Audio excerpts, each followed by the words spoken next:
हमने रेवोल्यूशन के बारे में आपको बताया था।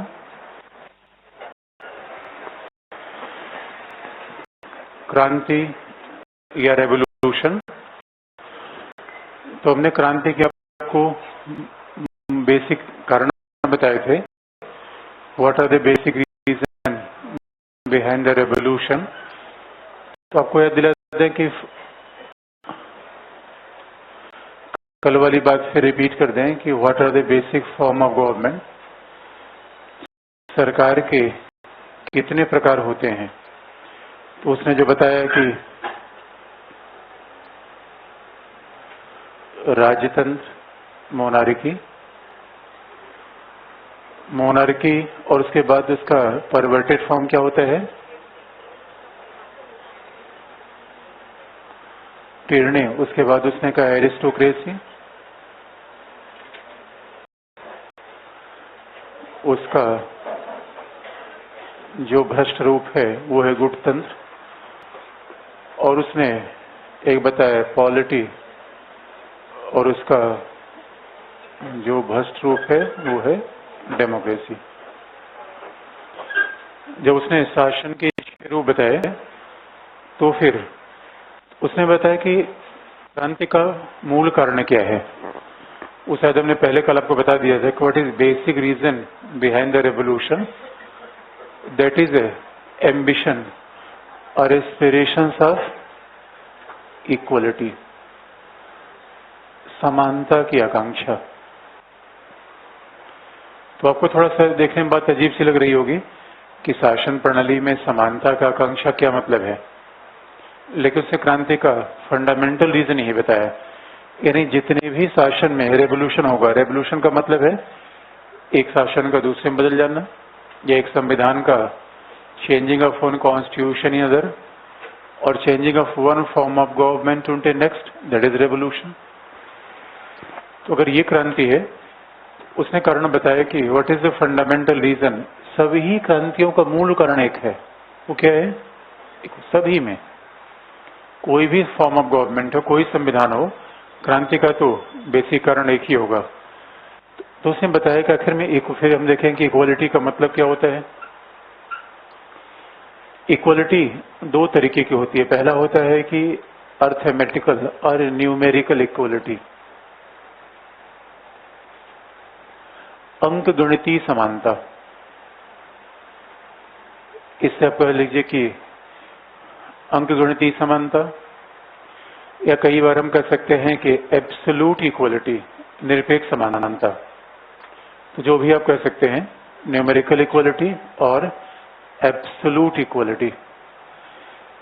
इसे अर्थमेटिकल इसलिए कहते हैं कि इसका समानता का ये मतलब है कि सभी के साथ एक जैसा व्यवहार।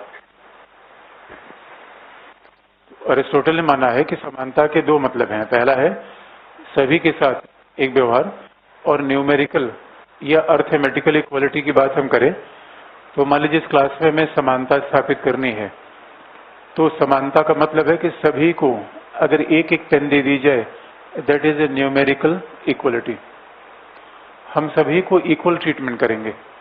अगर हम पेन दे रहे हैं सभी को एक पेन, कॉपी दे रहे हैं तो एक कॉपी, या 15 गज पे लड्डू तो एक लड्डू। यानी समानता का मतलब क्या है, टकासर भाजी टकासर खाजा, अंधेर नगरी चौपट राजा, दैट इज इक्वालिटी। तो समानता का पहला मतलब ये होता है। अब जरा सोच के देखिए कौन सी शासन प्रणाली में, अच्छा न्यूमेरिकल इक्वालिटी का मतलब है, अब बात व्यवहारिक रूप में देखें कि सभी की स्थिति एक समान होनी चाहिए। समाज में सभी, अगर घर दिया जा रहा है तो एक ही जैसा घर दिया जाए, कार दी जा रही तो एक ही जैसी कार दी जाए, मोबाइल दिया जा रहा है तो एक ही जैसा दिया जाए, दैट इज अ न्यूमेरिकल।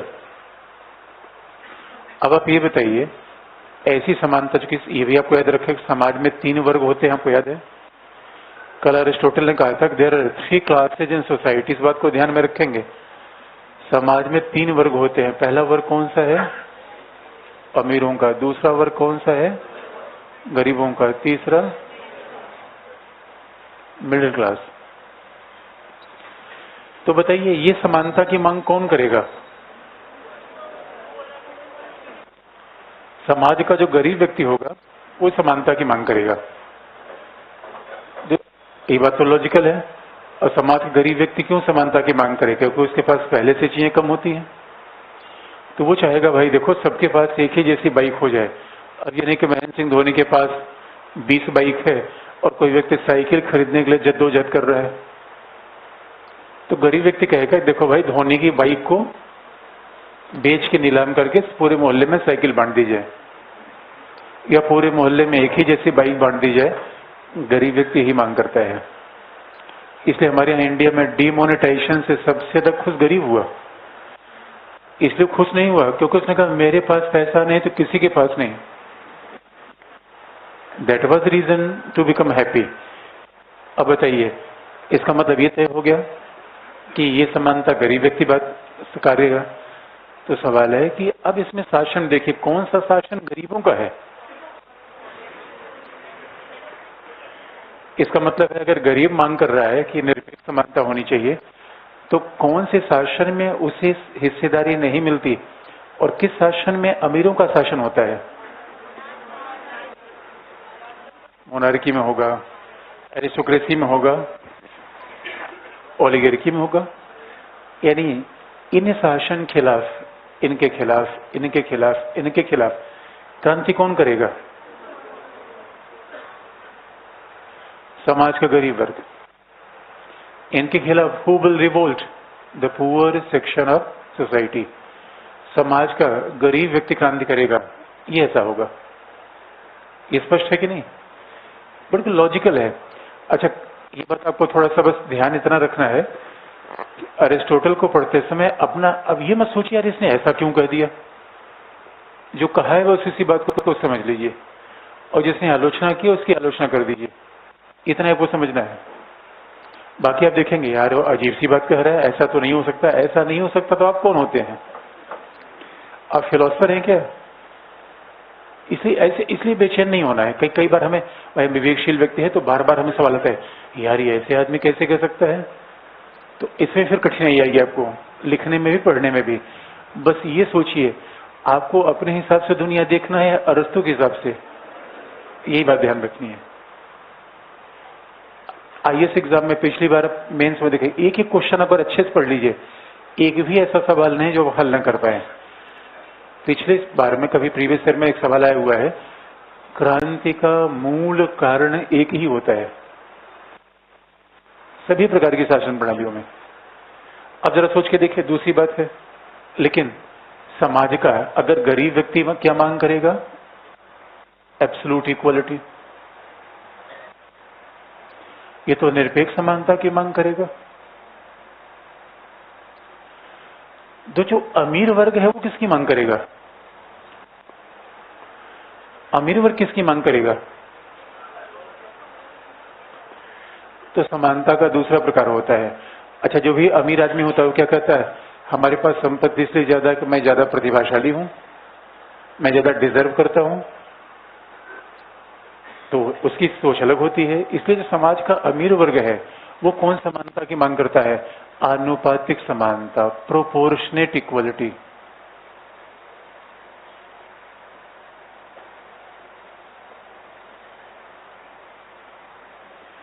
जो समाज का अमीर वर्ग है वो हमेशा आनुपातिक समानता की मांग करेगा, प्रोपोर्शनेट इक्वलिटी की मांग करेगा। अब देखिए आनुपातिक समानता क्या है? एक डिपार्टमेंट में 3 लोग काम कर रहे हैं, एक अधिकारी है, दूसरा कर्मचारी है, तीसरा चपरासी है।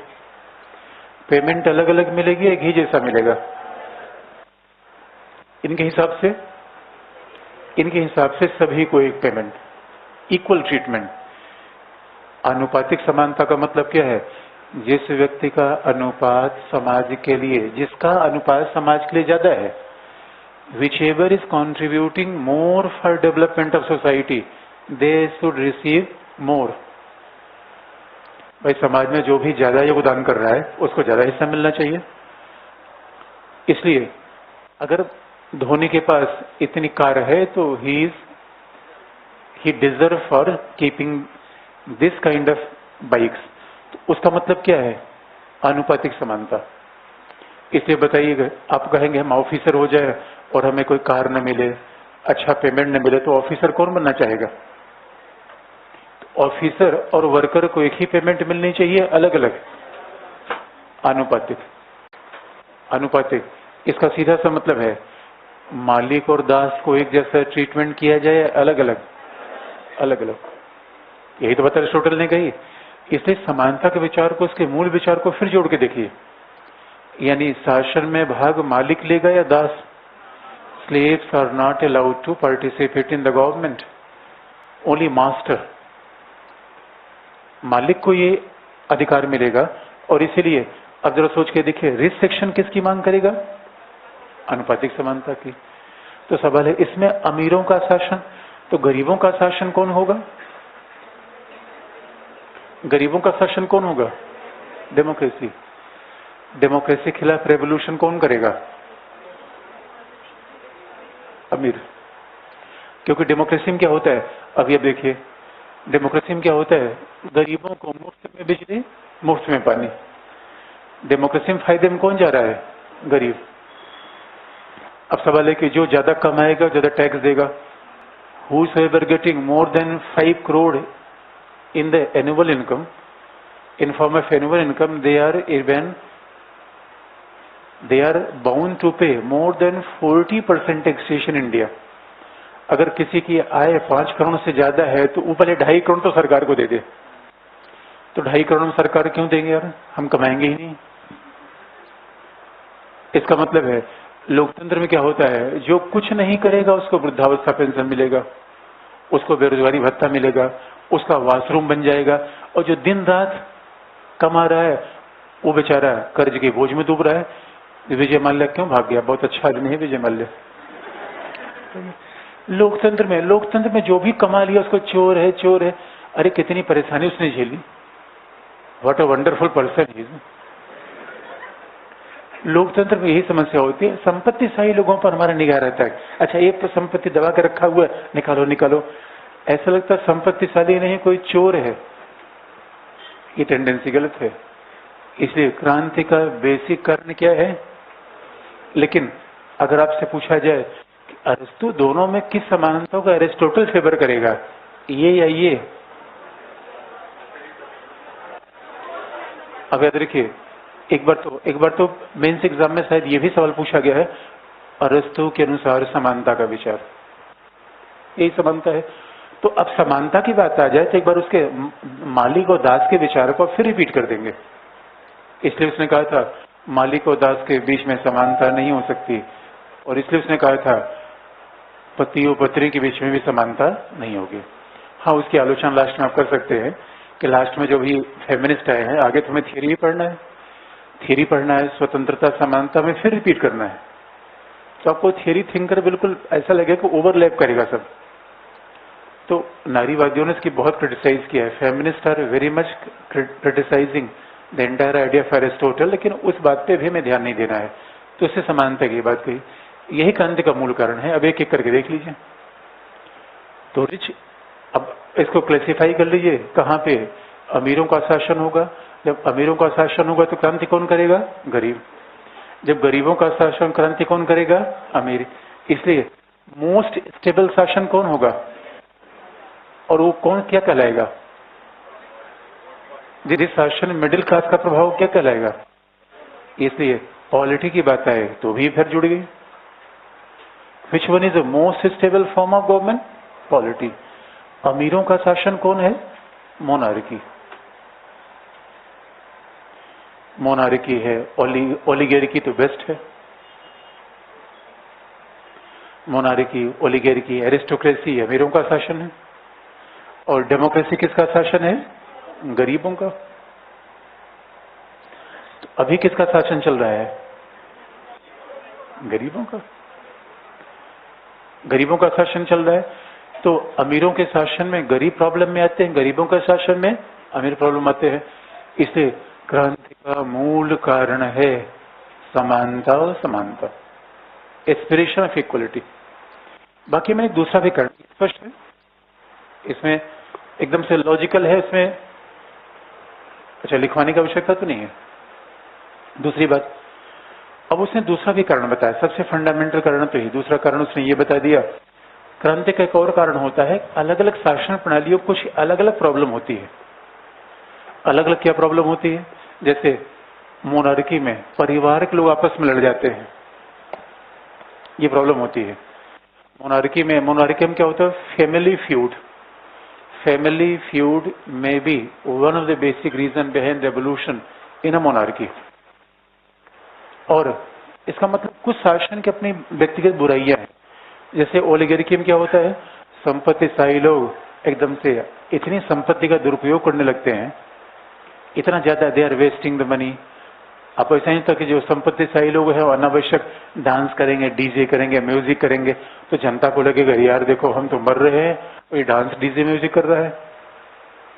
तो हर शासन की अपनी कुछ स्पेसिफिक प्रॉब्लम होती है, जिस वजह से भी लोगों में असंतोष उत्पन्न होता है। And they become even they are very much willing to bring out a revolution. ये भी कारण होता है। और बाकी तो परिस्थिति जन्य होता है। जैसे कोई बड़ा लीडर आ गया, तो अब अन्ना हजारे जैसा कोई मूवमेंट लीडर आ गया जिससे पूरी जनता ही आंदोलित हो गई, तो that may be a basic reason behind every revolution. परिस्थिति पैदा कर देती है, जैसे कि अन्ना हजारे के मूवमेंट के समय हमारे यहाँ पैदा हो गया। कई बार तो अरिस्टोटल ने कहा है वैवाहिक झगड़े क्रांति कर देते हैं। अब एक ही महारानी से दो महाराजा शादी करना चाहते थे, अब पता चला कोई एक किसी के पास चला गया, दूसरा तलवार लेके निकल गया, प्रॉब्लम आ गई। तो देयर में भी some occasional reasons to behind the revolution. लेकिन मूल फैक्टर क्या है? मूल फैक्टर ये समानता। तो एक बात मत लिख लीजिए लास्ट में।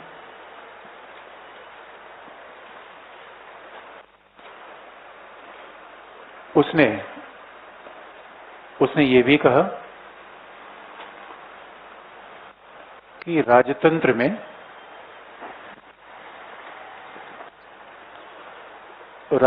में पारिवारिक झगड़े क्रांति का कारण हो सकते हैं। फैमिली फ्यूड में be the basic reason behind revolution in monarchy. राजतंत्र में पारिवारिक झगड़े क्रांति कारण हो सकते हैं, और यानी ये सब स्पेसिफिक रीजन है। और गुटतंत्र में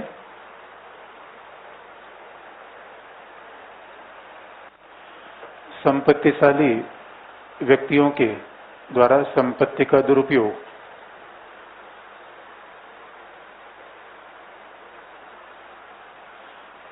misuse of property by the wealthy section of the society may be the reason of revolution in oligarchy। संपत्तिशाली व्यक्तियों के द्वारा संपत्ति का दुरुपयोग, ये भी गुटतंत्र में क्रांति कारण हो सकता है। और तीसरा, लोकतंत्र में किसी लोकप्रिय नेता का उदय,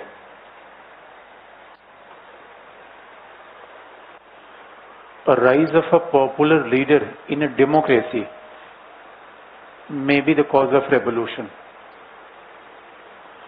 लोकतंत्र में किसी लोकप्रिय नेता का उदय क्रांति का कारण होता है।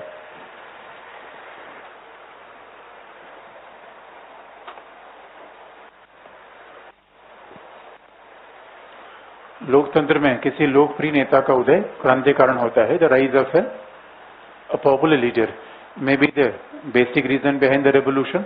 ये स्पेसिफिक कारण है, बाकी मैंने परिस्थितियों वाले पर आधारित बता दिए। परिस्थिति का मतलब है कि कोई विशेष सामाजिक परिवर्तन हो जाए, आर्थिक परिवर्तन हो जाए, इन आधार पे भी रेवोल्यूशन होता है। लेकिन मोस्ट इंपॉर्टेंट पॉइंट, अगर आपको 150 वर्ड्स आ जाए, बाकी बात लिखें, लेकिन ये बात सबसे पहले आनी चाहिए। बाकी बात नहीं भी लिखेंगे तो examiner doesn't care about that. Basic मामला यही है रेवोल्यूशन का। और फिर उसमें निष्कर्ष में पॉलिटी वाली बात लिख दीजिए, इसीलिए उसने शासन के पॉलिटी की बात कहा, तो यहां भी फिर शासन का मार्ग आ जाएगा। तो चीजें जैसे धीरे धीरे पढ़ते जाएंगे तो इंटर रिलेशन भी आपको पता चलता जाएगा। Therefore, for him, polity is the best practicable form of government। इसलिए उसने पॉलिटी को सबसे बेहतर और व्यवहारिक शासन माना।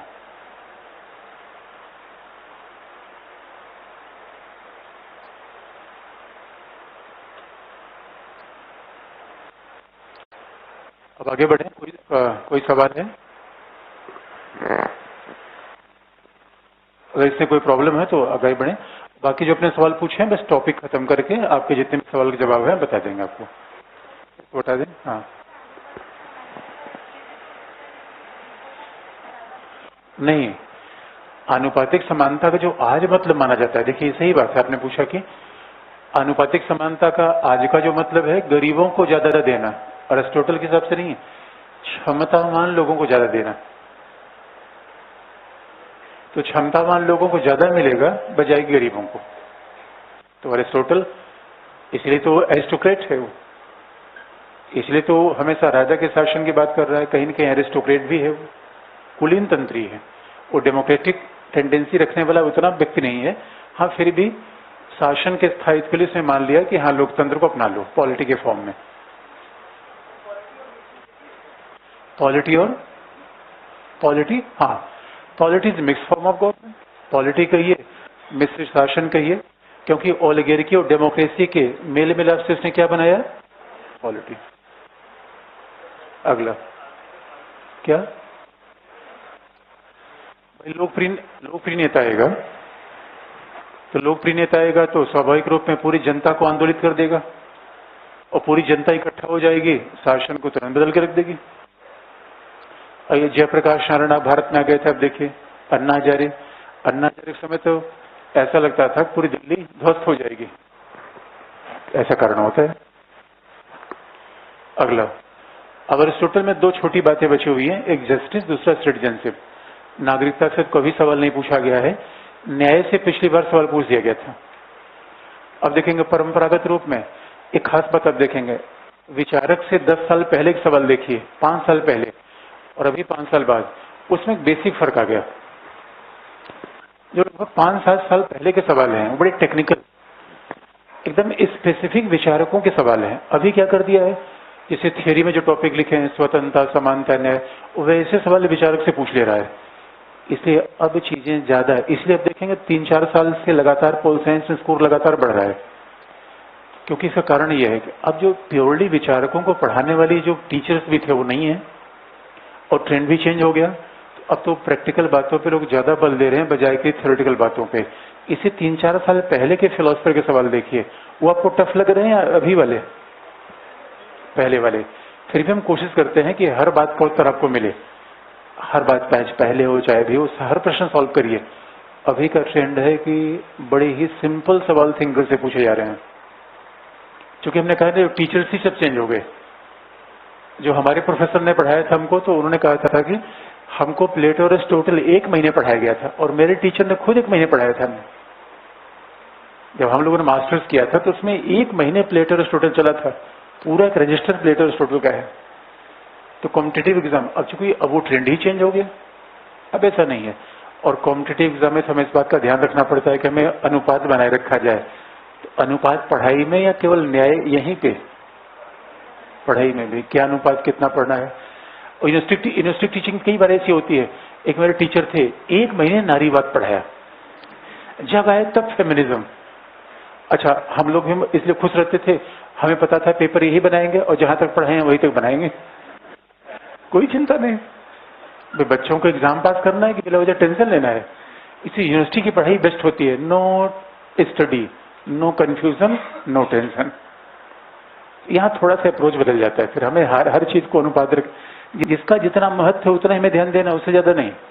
कम महत्व है तो कम, ज्यादा है तो ज्यादा।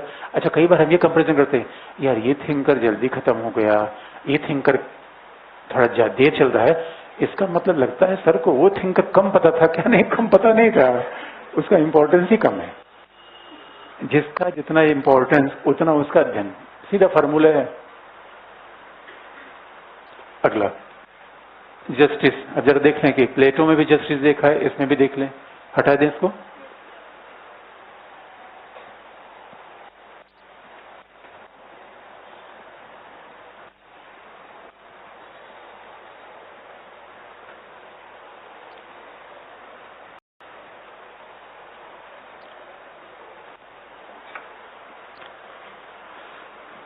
जस्टिस या न्याय।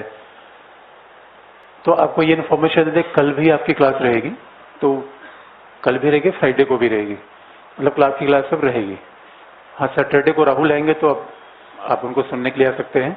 सैटरडे को शायद फिर देखते हैं क्लास हो पाती है नहीं हो पाती है। जस्टिस में पहला है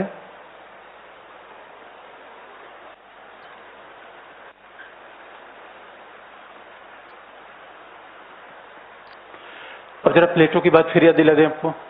प्लेटो को हम बार बार कंपैरिजन करते हैं तभी, और जितना कंपैरेटिव आप लिखेंगे उतना ज्यादा आपको रिवार्डिंग रहेगा। तो प्लेटो ने न्याय को क्या बताया था? जस्टिस इज हार्मोनी, ये संतुलन है, सामंजस्य है। और हार्मोनी किसका? आत्मा के 3 गुणों में और समाज के 3 वर्गों में। तो प्लेटो का जस्टिस क्या है? सामंजस्य, संतुलन। कहां पे? समाज के 3 वर्गों में। फिलोसफर किंग,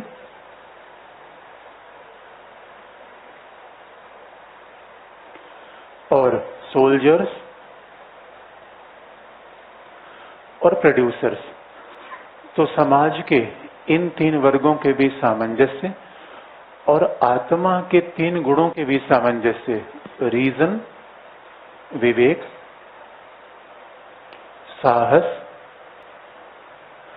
और मान लीजिए जिसका प्लेटो छूट गया हो तो एक बार आप ऑफिस में बता दीजिएगा, तो उसके लिए मैं स्पेशल क्लास फिर आपको किसी और टाइम पे यहाँ अरेंज करवा देंगे, आप देख लीजिएगा उसको। लेकिन किसी प्लेटो छूट गया है तो आप देखेंगे समाज के 3 वर्गों और समाज के 3 वर्गों में आत्मा में सामंजस्य, यानी जो विवेकशील व्यक्ति है साहस का शासन काम करे, जो जिसमें भावनाएं ज्यादा हैं उत्पादन करे, जिसमें साहस ज्यादा है वो सैनिक का काम करे। That is justice. तो जस्टिस क्या है? और तभी समाज में अनुपात, सामंजस्य बना रहेगा। और प्लेटो के जस्टिस में there is no law, there is no punishment, न कोई विधि है न कोई दंड है। प्लेटो का जस्टिस इट्स मॉरल। प्लेटो का जस्टिस क्या है? हर व्यक्ति का नैतिक और सद्गुणी हो जाना, ये न्याय है। That is justice. प्लेटो के जस्टिस में there is no place of law, there is no place of punishment. That is the basic concept of justice of Plato. उसमें लॉ नहीं है, पनिशमेंट नहीं है, दैट मीन्स जस्टिस। अब अरिस्टोटल ने कैसे शुरू किया? प्लेटो की बात मैंने बता दी आपको। अरिस्टोटल ने शुरुआत कैसे की है? नैतिक रूप में। अरिस्टोटल की हर शुरुआत प्लेटो से प्रभावित है। तो अरिस्टोटल ने न्याय को कैसे परिभाषित किया? Virtue in action is justice. सद्गुणी जीवन जीना ही न्याय है। बिल्कुल प्लेटो की बात रिपीट कर दी।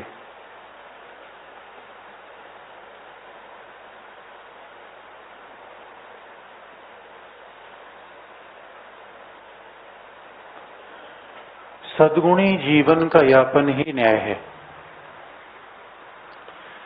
Virtue in action is justice. सद्गुणी जीवन जीना न्याय है, नैतिक जीवन जीना न्याय है।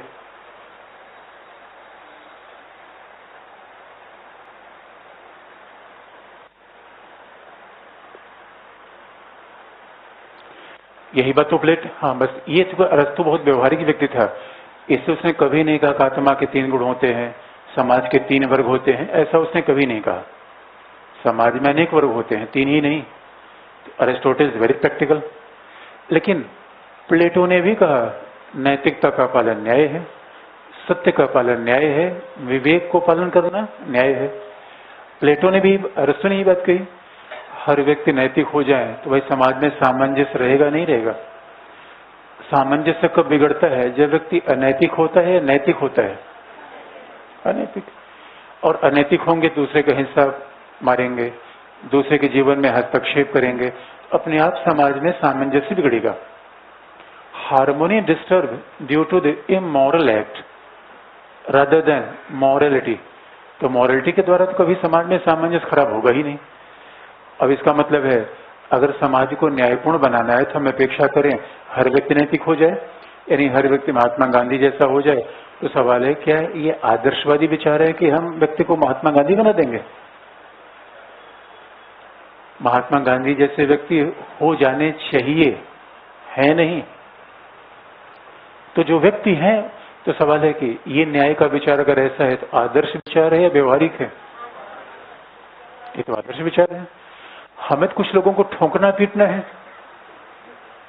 अब बताइए, अगर ये न्याय का मतलब है तो दंड नहीं होगा, पुलिस नहीं होगा। और जरा हम कल्पना करके देखिए, दिल्ली में कुछ दिनों के लिए पुलिस और न्यायपालिका हट जाए, न्याय होगा कि अन्याय होगा? आपका मोबाइल और पर्स बचेगा? नहीं बचेगा। इसलिए मामला दूसरा है। इसलिए अब अरिस्टोटल व्यवहार पे आता है। अरिस्टोटल का नहीं नहीं, ये बात ठीक है कि न्याय का मतलब तो ये है, लेकिन लोगों के व्यवहार को नियंत्रित करने का भी उपाय उसने बताया। So justice is not only a moral force. यहां तक तो न्याय नैतिक है, इसका भी न्याय नैतिक है, इसका भी न्याय हार्मोनी है, इसका भी न्याय हार्मोनी है, इसका भी न्याय नैतिक है, यहां भी नैतिक है। अरस्तु की हर शुरुआत प्लेटो से होती है, लेकिन अरस्तु ने कहा नहीं, we need a kind of justice which can regulate the human behaviour. अरे जिसके लोगों का व्यवहार को भी तो नियंत्रित करें, और व्यवहार को नियंत्रित करने के लिए, क्योंकि समाज में लोग हैं और समाज में अलग अलग किस्म के लोग हैं, इसे व्यवहार को नियंत्रित करने के लिए अरिस्टोटल ने क्या कहा? विधि का शासन होना चाहिए। There must be a rule of law. और कल भी हमने बताया था, इसलिए अरस्तु ने कहा विधि होनी चाहिए। लोगों के व्यवहार को नियंत्रित करने के लिए there must be rule of law for regulating the behaviour of the people. क्योंकि हर व्यक्ति अपेक्षा करना कि वो नैतिक हो जाएगा, अच्छा हो जाएगा। बड़े बड़े महात्माएं चले गए, गौतम बुद्ध है चले गए, ईसा मसीह है, पैगंबर साहब आए, और जैसे लोग। और जरा सोच के देखिए, हमारे यहाँ कितने बाबा महात्मा उपदेश दे रहे हैं। रोज उपदेश देने वाले लोग आस्था संस्कार अब खोल लीजिए, समाज में ये तब को पता चलता है। इसलिए डंडा चाहिए नैतिकता, ठोकाई पिटाई चाहिए नैतिकता, भाई सीधी सी बात है। अरिस्टोटल ने क्या कहा? लॉ से दो चीज बना जाए। पहला, लॉ का पहला काम क्या है? उसने कहा करेक्टिव जस्टिस, संशोधनात्मक न्याय। नाम अलग है, बाकी उस सिद्धांत ऐसा नहीं है कुछ। करेक्टिव जस्टिस, उसने कहा कि जो विधि के हिसाब से शासन चलेगा उसमें न्याय का पहला स्वरूप क्या हो? करेक्टिव। करेक्टिव, अच्छा करेक्टिव का मतलब संशोधन। किसमें संशोधन? लोगों के व्यवहारों में। ये बताए तिहाड़ में लोगों क्यों रखा गया है? संशोधन करने के लिए। तिहाड़ क्या करता है? उपदेश दिया जाता है भाई। अच्छा, पुलिस का काम क्या है? संशोधन करना। दंडा से क्या होता है? संशोधन। इसलिए यह व्यक्ति को समय समय पर गैराज में ले जाने की आवश्यकता पड़ती है। जैसे वाहन गैराज में जाकर ठोका पीटा जाता है, वैसे मानव को उपदेश देने की आवश्यकता नहीं, समय समय पे खड़काने की आवश्यकता होती है। पीछे गर्म कर दीजिए, एकदम सही हो जाएगा। ऐसे प्यार से बोलेंगे दोस्तों ना, देखो भी बात करते हो प्यार से। किसी Plato, Aristotle, they were the saint. अरे वो महात्मा थे। गांधी बाबा प्यार से बोले, खुद ही गोली खा गए। शांति शांति शांति, शांति दुनिया चलती है। डंडा क्या चाहिए? और दोस्तों लोग डरते किससे हैं? डंडे से। इसलिए करेक्टिव जस्टिस का रूप मतलब क्या है आज के संदर्भ में? इसे लीगल जस्टिस। आज इसे क्या कहा जाता है? वैधानिक न्याय। आज के रूप में इसे कहते हैं लीगल जस्टिस। और लीगल जस्टिस क्या है? जो विधि का उल्लंघन करेगा उसकी ठुकाई पिटाई होगी। इसे राज्य क्या है? ठुकाई पिटाई की सर्वोच्च machine. State is a corrective machine. तो जो विधि का उल्लंघन करेगा वो पिटेगा, पिटेगा। यानी अरस्तु के न्याय में विधि भी है, दंड भी है। यही तो लीगल जस्टिस है। तो लीगल जस्टिस का मतलब पहला, justice requires the set of law न्याय में विधि की आवश्यकता होती है।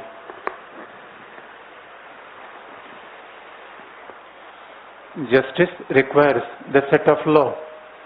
न्याय में विधि की आवश्यकता होती है और जो विधि का उल्लंघन करेगा वो दंडित होगा। Violation of law prescribes the penalty.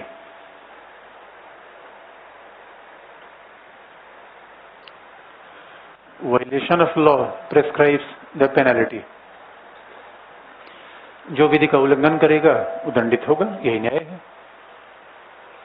इसका मतलब है करेक्टिव जस्टिस कहीं न कहीं दंड देने की बात करता है। भाई दंड दिया जाएगा, बिना दंड के मामला बनेगा नहीं।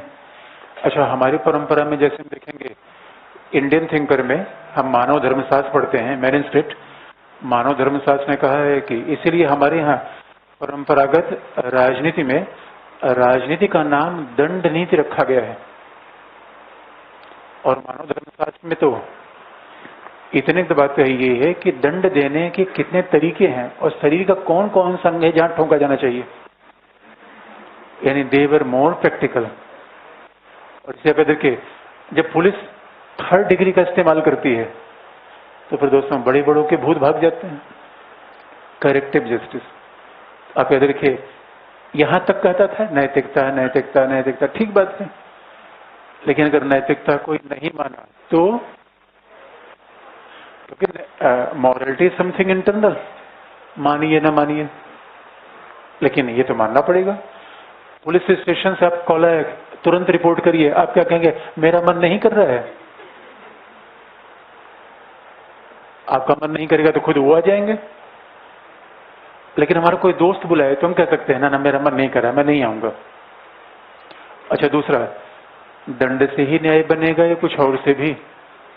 और किससे? क्योंकि याद रखिए, जस्टिस का बेसिक पर्पस तो यह है हार्मोनी। और दंड देने का तरीका क्या? दंड क्यों दिया जाता है? समाज में संतुलन रहे, नहीं तो हर व्यक्ति दूसरे के जीवन पे हमला कर देगा। Objective of justice is remain the same. भाई दंड दिया जाएगा, लेकिन एक बात और भी है। अब आप कहेंगे केवल हम दंड देकर न्याय बना देंगे। अब किसी के पास बहुत संपत्ति है, कोई संपत्तिहीन है, किसी के पास बड़े मकान है, कोई झुग्गी झोपड़ी में रह रहा है, समाज में इसका भी असंतुलन दूर करेंगे, केवल दंड ही देंगे? इससे दूसरा तरीका बताया, डिस्ट्रीब्यूटिव जस्टिस, वितरणात्मक न्याय।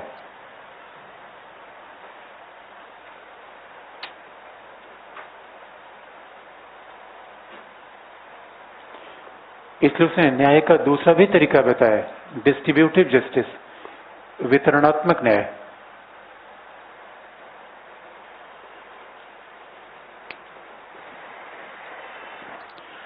अच्छा, भारत रत्न किसको दिया जा रहा है? भारत रत्न भी किसको मिल रहा है? आप नहीं जानते भारत रत्न किसको मिल रहा है? प्रणब मुखर्जी को। ये क्या है? वितरण, डिस्ट्रीब्यूशन। अच्छा, वृद्धावस्था पेंशन मिल रहा है, ये भी डिस्ट्रीब्यूशन है।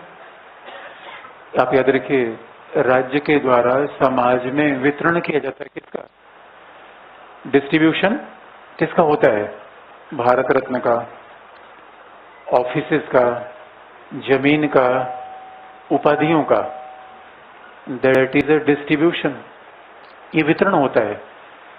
इसीलिए अगर समाज में जब तक चीजों का वितरण सही नहीं किया जाएगा तो न्याय नहीं होगा, बल्कि अन्याय होगा। तो वितरण का क्या मतलब? आज भी तो वितरण किया जा रहा है। अच्छा, किसको वॉशरूम बनवाया जा रहा है? अच्छा, रिजर्वेशन है या सेवाओं का वितरण है? Distribution.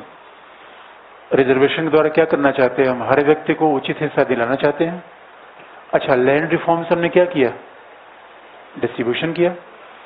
Justice essentially means an art of distribution, अरस्तु ने भी कहा है। लेकिन आज के वितरण, उसके वितरण में फर्क है। वितरण कैसा होना चाहिए? क्षमता के आधार पर या गरीबी के आधार पे? क्षमता के आधार पे। इसलिए वितरण कैसा होना चाहिए, अंक गणितीय या आनुपातिक? इसलिए उसके न्याय को आनुपातिक, समानता और न्याय का विचार एक ही जैसा है, इसलिए अरिस्टोटल के न्याय को आनुपातिक न्याय भी कहा जाता है। वितरण कैसा होना चाहिए, प्रोपोर्शनेट। अगला, उसके अनुसार समाज में वस्तुओं का वितरण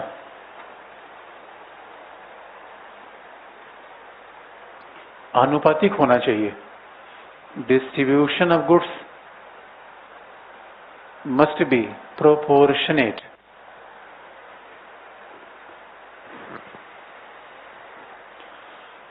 समाज में वस्तुओं का वितरण आनुपातिक होना चाहिए। ये बहुत इंटरेस्टिंग बात है, यानी distribution of goods must be proportionate, आनुपातिक होना चाहिए। आनुपातिक का मतलब है मालिक को क्या मिलेगा और दास को क्या मिलेगा, तो अगला फिर वो बात जुड़ जाएगी। अगला, इसलिए मालिक को शासन का कार्य वितरित किया जाएगा,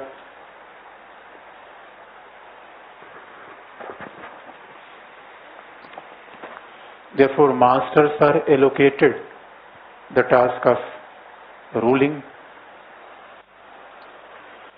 मालिक को शासन के कार्य वितरित किए जाएंगे, जबकि दास का कार्य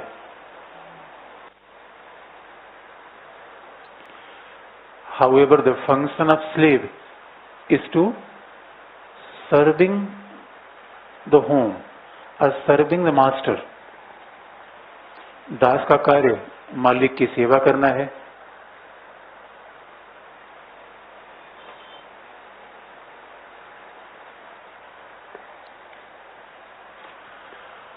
और महिलाओं क्या वितरित किया जाएगा, घर घरेलू कार्य। The women are given the art of household management। The women are given the duty of household management। महिलाओं को घर गृहस्थी के कार्य मिलेंगे।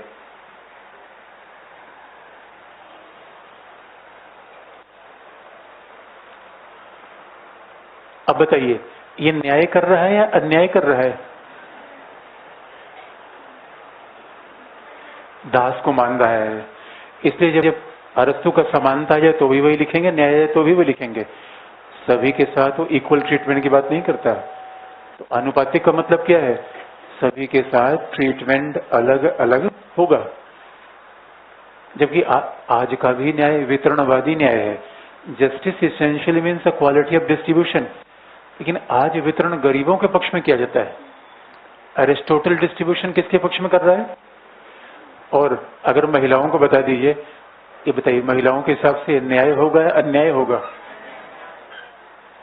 और कोई वैसे भी यार, जैसे उसने दास की बात कर दी, तो ये कौन सी बात है भाई? हम एग्जाम देंगे, एग्जाम दे के मान लीजिए हमें छोटी नौकरी मिले, हम स्वीकार कर लेंगे। कोई हमें ये कह दे जन्मजात में सेवा करने के लिए पैदा हुआ हूं, तो हम कैसे मान लेंगे इस बात को? अब ये उसका क्रिटिसिज्म है। आधुनिक पैमाने से देखा जाए तो ऐसा लगता है उसे न्याय किया अन्याय किया बड़ा विवाद का सवाल है, लेकिन उसके हिसाब से उसे न्याय किया, ये उसके न्याय का विचार है। और आधुनिक मानदंड में तो इस बात को थोड़ा सा नहीं माना जाता, क्योंकि आज अब देखिए, अगर क्षमता के आधार पर वितरण किया जाए तो अरिस्टोटल क्या कहेगा? अक्षय कुमार के पास सबसे ज्यादा पैसा होना चाहिए। अरिस्टोटल के उसका कॉन्ट्रीब्यूशन ज्यादा है, सुबह 4 बजे उठता है, मेहनत करता है, तो उसको इतना मिलना चाहिए। और उसे पूछा अगर राजपाल यादव, तो नहीं, वो कम काम करता है, उसे कम पैसा मिलना चाहिए। लेकिन आज का वितरण किसके फेवर में होना चाहिए? राजपाल यादव की। भाई कोई बूढ़ा आदमी है, बूढ़ा आदमी कहाँ कम कर पाएगा, आवश्यकता उसकी ज्यादा होती है। अरिस्टोटल ऐसा नहीं मानता। तो आधुनिक युग में थोड़ा कॉन्सेप्ट तो बदला है, लेकिन फिर भी लोग मानते हैं जस्टिस इज डिस्ट्रीब्यूटिव। इसलिए आप देखेंगे प्लेटो ने राजनीति विज्ञान के हर शब्द को परिभाषित कर दिया। रेवोल्यूशन, जस्टिस, समानता, संविधान, विधि का शासन। उसे राजनीतिक विज्ञान का पिता कहा जाए ना कहा जाए, उसने क्लेम किया कि he discovered 158 constitution the world. उसने कहा मैंने वैज्ञानिक रूप में उनका अध्ययन किया इसलिए मैं वैज्ञानिक हूं। अब ये बात अलग है।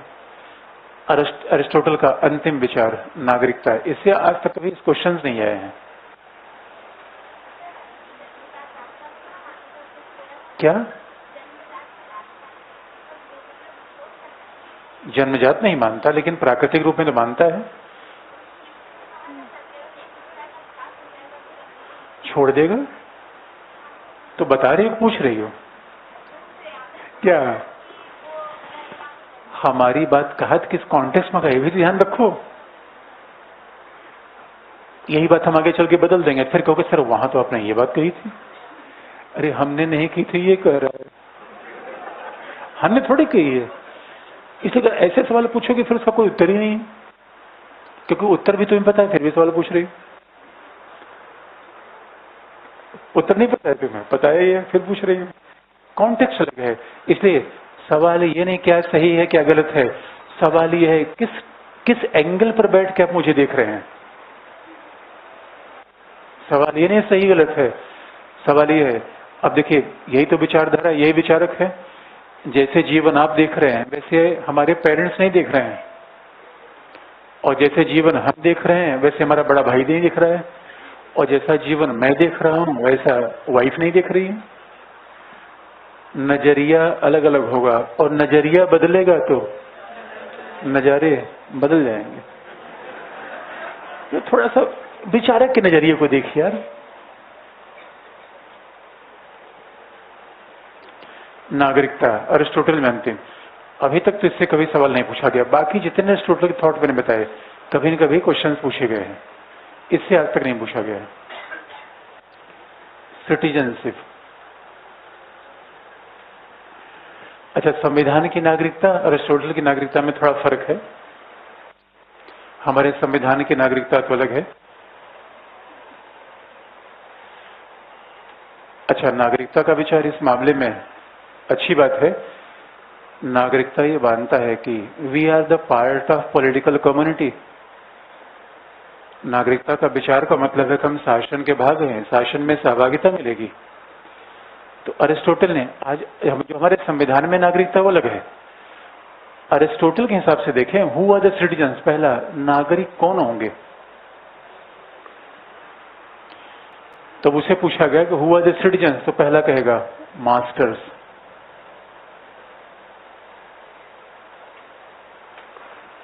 नागरिक है कौन, केवल मालिक, यानी who are debarred from citizenship, किसे नागरिकता नहीं दी जाएगी। पहला महिलाओं को,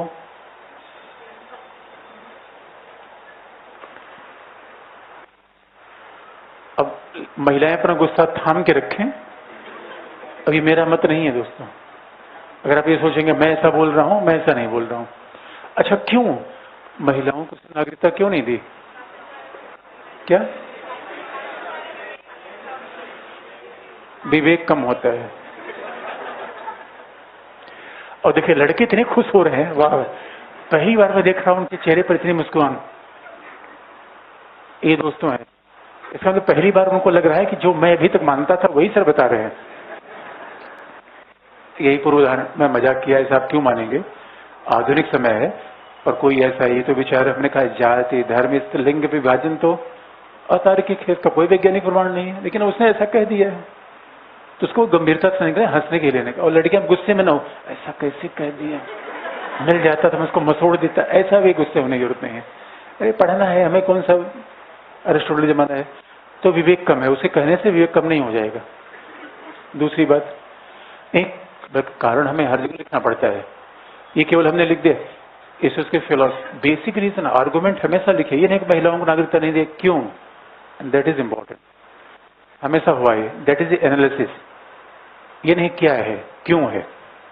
दूसरा, शिल्पियों को नहीं दी जाएगी, व्यापारी जो आर्टिसंस हैं या ट्रेडर्स हैं, आर्टिसंस एंड ट्रेडर्स और not allowed, they are not given the citizen. क्यों, उनके पास समय नहीं होता। विवेक तो है, इधर खरीदना उधर बेचना, हिसाब किताब, जो दे लैक द लेजर, उनके पास समय नहीं होता।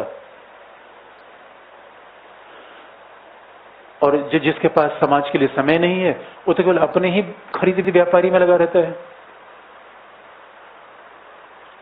तो व्यापारियों को नागरिकता नहीं दी जाएगी, शिल्पियों को, आर्टिसंस को they are not allowed to कर्ण। दूसरा, बूढ़ों को,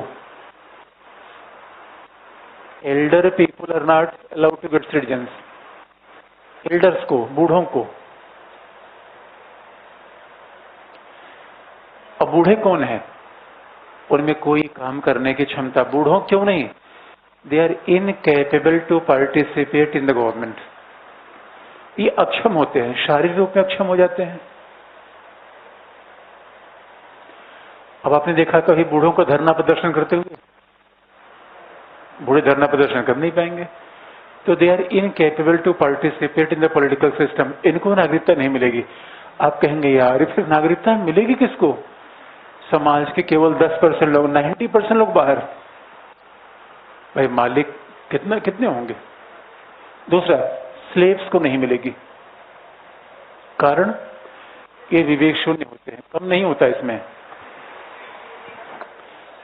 रीजनलेस, विवेक होता ही नहीं। और पांचवा, बच्चे।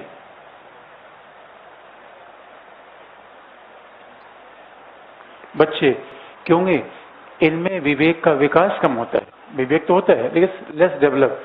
इट इज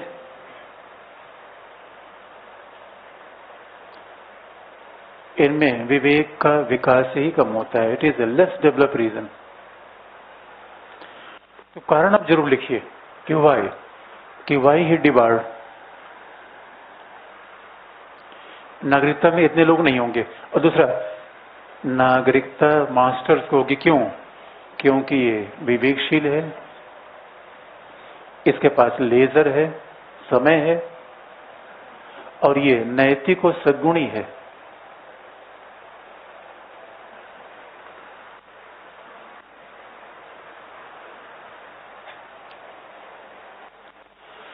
अच्छा, आपको दिला दे, विवेक होना और हमेशा वर्चुअस होना, मॉरल होना, दोनों बातें अलग अलग होती हैं। क्योंकि अगर विवेक का प्रयोग अपने फायदे में किया जाएगा तो that is self interest, that is not a virtuous and that is not a morality. इससे बार बार कहा, केवल विवेक नहीं, नैतिक होना, सद्गुणी होना। तो मालिक के पास ये तीनों चीजें हैं। इसलिए तो सवाल है कि नागरिकता का मतलब क्या है? पहला, कौन नागरिक होगा? दूसरा, कौन नहीं होगा? दूसरा, उसका मीनिंग क्या है? फिर मायने क्या है नागरिकता का?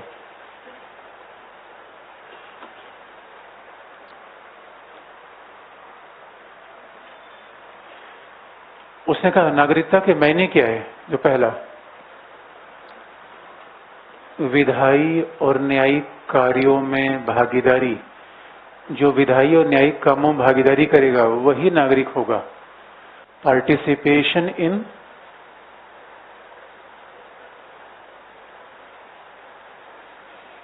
डिलिबरेटिव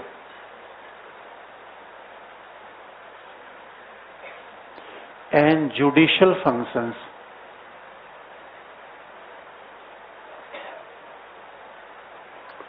जो व्यक्ति न्यायिक और विधायी कामों में भागीदारी करेगा केवल वही नागरिक होगा।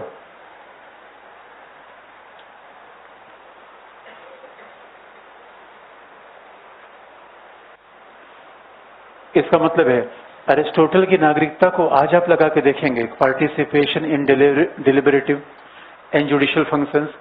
हमारे यहाँ विधायी और न्यायिक कामों में भागीदारी वाले करने वाले कितने लोग हैं?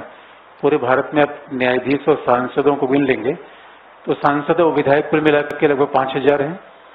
और न्यायाधीश मान लीजिए कि 1 लाख होंगे, डिस्ट्रिक्ट कोर्ट, हाई कोर्ट सबको जोड़ लेंगे। बाकी सब लोग 130 करोड़ कहाँ जाएंगे? यानी 2-4 लाख लोग नागरिक होंगे, बाकी सब कहाँ जाएंगे? बाहर जाइए। ऐसी नागरिकता का विचार उसने दिया है। आज ऐसा नहीं माना जाता। आज यहाँ बैठे सब लोग नागरिक हैं। आज की नागरिकता बाई बर्थ है, रेजिडेंस के बेस पे होती है। अरिस्टोटल की नागरिकता रेजिडेंस के बेस पे है या कार्य के आधार पर है? कार्य के आधार पे। It is not based on birth और रेजिडेंस। वो बर्थ और रेजिडेंस के आधार पे नहीं है। इसलिए जो भी शासन में भाग लेगा वही नागरिक होगा। उसने दूसरी विशेषता बताई। नागरिक होने का दूसरा विशेषता क्या है?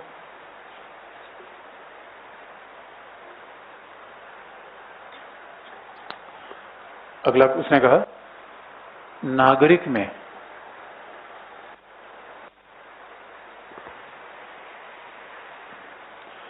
शासन करने और शासित होने दोनों की क्षमता होनी चाहिए।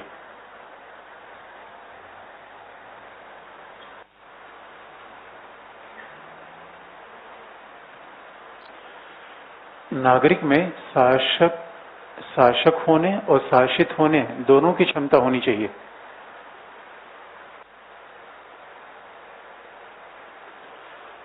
Citizens should be capable to rule as well as become to ruling class too. They are capable to become ruler as well as ruling too. वो शासन भी कर पाए और शासन के अंतर्गत भी रह पाए, ये नागरिक में होना चाहिए। आज शासक है तो हो सकता है कल हमें आज्ञा माननी पड़े। इसी अच्छे नागरिक में क्या होना चाहिए? हमें आदेश देने की क्षमता होनी चाहिए, तो आज्ञा मानने की भी आदत होनी चाहिए। We should have a capability to give command and pay the orders and respect the orders.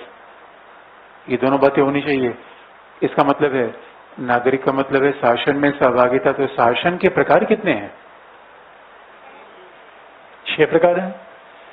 अभी आप देखेंगे क्या 6 प्रकार में सब में नागरिकों की बराबर की सहभागिता है? इसका मतलब है अरिस्टोक्रेसी में नागरिक अलग होगा, पॉलिटी में नागरिक अलग होगा। अब कैसे चीजें जुड़ गई, और यही लेखन का सबसे बड़ा कारण है। मेंस में अच्छे नंबर क्यों नहीं मिलते? अब हम नागरिकता देख रहे हैं, दूसरी पार्ट से उसको जोड़ ही नहीं पा रहे हैं। अरिस्टोटल के सारे विचार तो आपस में मिले हुए हैं। तो धीरे धीरे जो कोर आइडिया आपके दिमाग में हमेशा जाना चाहिए। इसे शासन के 6 प्रकार हैं भाई। अरिस्टोक्रेसी, अगर विधायी और न्यायिक कामों में भाग लेना नैतिकता है, पॉलिटी में ज्यादा लोग भाग लेंगे या ओलिगार्की में? इसका मतलब होगा शासन के अनुसार नागरिक होने के मतलब बदल जाएंगे। अगला इंपॉर्टेंट पॉइंट है, ये बहुत इंपॉर्टेंट पॉइंट है। अगला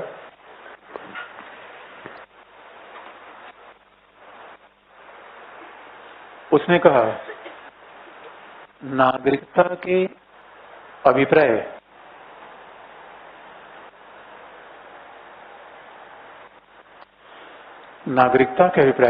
शासन के परिवर्तन के अनुसार बदल जाएंगे।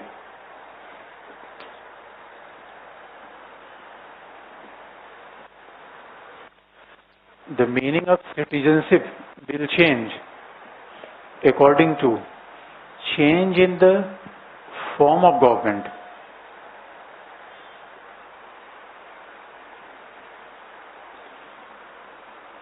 यानी शासन के प्रकार के साथ नागरिकता के मायने बदल जाएंगे। और बहुत सीधी सी बात है, ये फिर हम एक्सप्लेन कर दें आपको। शासन का प्रकार जैसा होगा तो अरिस्टोक्रेसी में कम लोग नागरिक होंगे, पॉलिटी में ज्यादा होंगे। और आप याद रखिए, पॉलिटी में नागरिक के गुण अलग हो जाएंगे। वो पार्टिसिपेशन भी करेगा। अरिस्टोक्रेसी में हो सकता है उसको पार्टिसिपेशन न मिले, उतना पार्टिसिपेशन न मिले। अब टेरनी, अगर निरंकुश का शासन होगा तो हो सकता है एक ही व्यक्ति को पार्टिसिपेशन मिले, अगले को मिले ही नहीं। That may be the problem. इसलिए आप देखेंगे कि नागरिकता के मायने अलग अलग हैं, एक ही जैसे नहीं है। शासन का रूप अलग अलग है। लेकिन दूसरी बात है, क्या अच्छे व्यक्ति के मतलब एक हैं, अलग अलग हैं? What is more important, a good citizen और गुड ह्यूमन बींग? ज्यादा इंपॉर्टेंट कौन है? अच्छा, दूसरा, जो अच्छा नागरिक होगा वो अच्छा व्यक्ति भी होगा।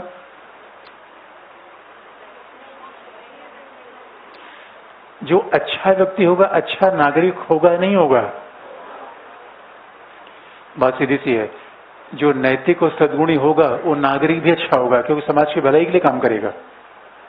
लेकिन नागरिक याद रखिए, जो अच्छा नागरिक हो वो नैतिक हो ऐसा जरूरी नहीं है।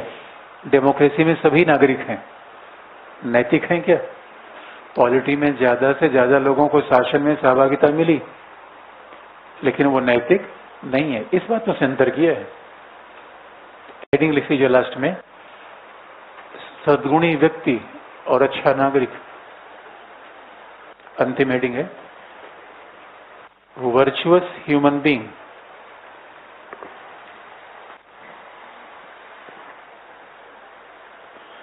सद्गुणी व्यक्ति और अच्छा नागरिक, virtuous human being and good citizen.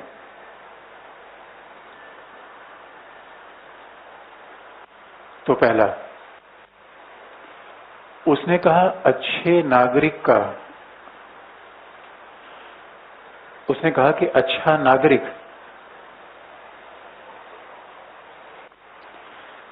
नैतिक और सद्गुणी व्यक्ति हो आवश्यक नहीं है।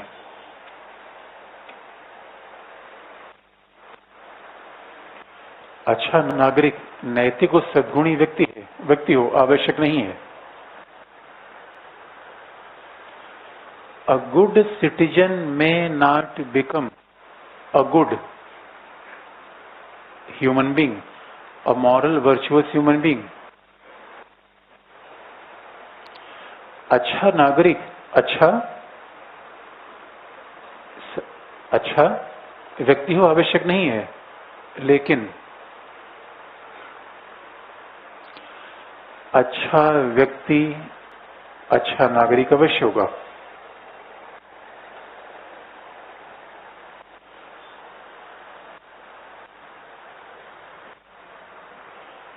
But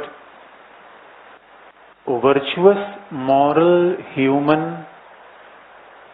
will automatically become a good citizen. नैतिक व्यक्ति होगा अच्छा नागरिक होगा, इसका मतलब है। और लास्ट में उसने कहा a good moral virtuous human being will automatically good citizen। लेकिन अच्छा नागरिक नैतिक हो जरूरी नहीं है। भाई नागरिक के मतलब बदल जाएंगे। और आप देखेंगे लोकतंत्र की सबसे बड़ी समस्या क्या है, नागरिक तो सब हैं, अच्छे व्यक्ति नहीं बन पा रहे। और उसने बल्कि कल तुलना की है, उसने कहा कि लाइक ए शिप। आप याद रखिए, जितने भी जब जैसे शिप होता है उसमें अलग अलग कर्मचारी काम करते हैं, लेकिन सबका उद्देश्य एक ही होता है कि शिप अच्छे से आगे बढ़ जाए। वैसे राज्य में लोगों की अलग अलग भूमिकाएं होती हैं, तो सबका उद्देश्य एक होना चाहिए। कई बार ऐसा नहीं होता, तो नागरिक होने के मायने चेंज होते रहते हैं। आज कुछ और है, कल कुछ और हो जाएगा। अच्छा, इंटरेस्टिंग पार्ट है, जो उसने नागरिक होने का मतलब बताया आज चेंज हो गया है, लेकिन क्या अच्छे मानव होने का मतलब चेंज हुआ है क्या? वो आज भी चेंज नहीं है और 100 साल बाद भी वही बात उसने कही। लास्ट पॉइंट, इसलिए अच्छा व्यक्ति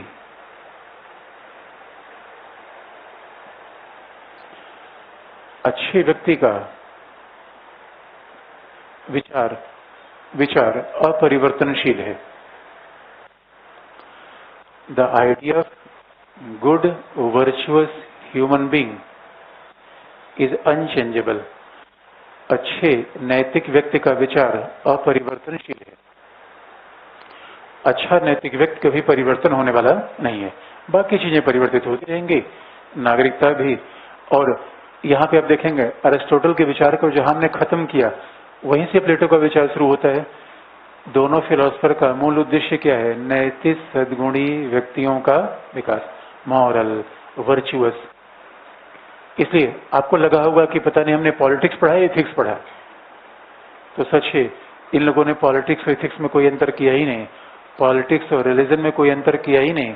और कई बार तो हमें ये नहीं पता चल पाया कि हमने पॉलिटिक्स पढ़ी या आत्मा परमात्मा का विचार पढ़ा। लेकिन दोस्तों, अब ये पुरानी दुनिया हम छोड़ के एकदम नई दुनिया में प्रवेश करेंगे। लेकिन उस नई दुनिया में प्रवेश के पहले आपके सवाल बता दें। हाँ, एक बात और लिख सकते हैं। अब कुछ चीजें हम थियरी में पढ़ेंगे बस इसको पॉइंट में लिख लीजिए, हम उसको भी एक्सप्लेन नहीं करेंगे क्योंकि यही सब थियरी में पढ़ेंगे। अरिस्टो की आज की प्रासंगिकता क्या है, ये बड़ा इंपॉर्टेंट है। What is the Aristotelian relevance today, और वो हम एक्सप्लेन नहीं करेंगे क्योंकि वही आगे थियरी में पढ़ेंगे, लेकिन उसके विचार का आज बड़ा महत्व है। तो पहला, अच्छा बताइए, अरिस्टो का मूल्यांकन क्या किया जाए, वो रूढ़िवादी है उदारवादी है? वो रूढ़िवादी है उदारवादी है? तो अंत में उसका मूल्यांकन कर लें, फिर चीजों को खत्म कर दें और वर्तमान प्रासंगिकता उसकी बता दें।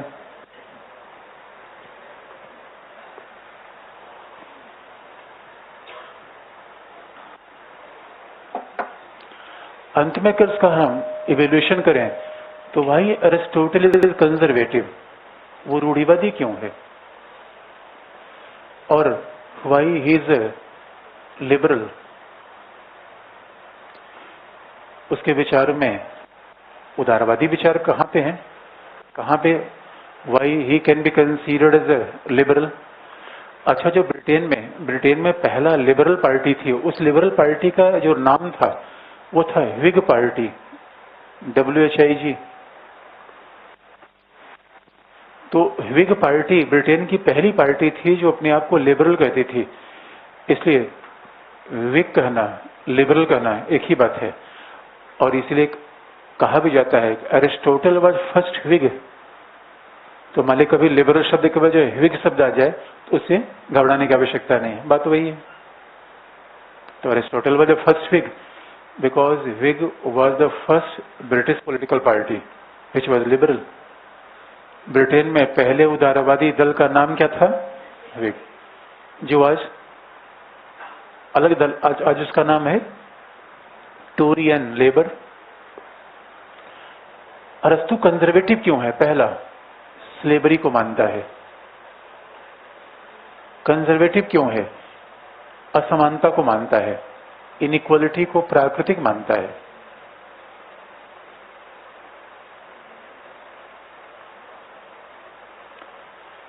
असमानता को मानता है, इनइक्वालिटी इज नेचुरल। दूसरा, महिलाओं को समान स्थान नहीं देता।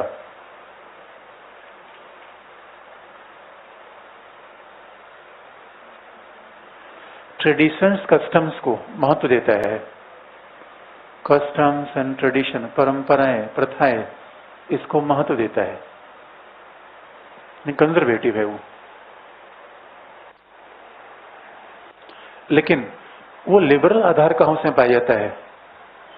वह परंपरा प्रथा को महत्व देता है, कस्टम्स ट्रेडिशंस, परंपरा प्रथा को महत्व देता है, महिलाओं को समान नहीं मानता, विषमता को प्राथमिक मानता है, दास प्रथा को मानता है, और सबसे अच्छे शासन को वो मोनार्की बताता है, कंजर्वेटिव। लेकिन वो लिबरल कैसे है? प्रॉपर्टी को मानता है। लिबरल संपत्ति की बात हमेशा करता है। Y he is liberal? Rule of law को मानता है, विधि के शासन की बात मानता है। Why is liberal? संविधान की बात करता है, कॉन्स्टिट्यूशन की बात करता है।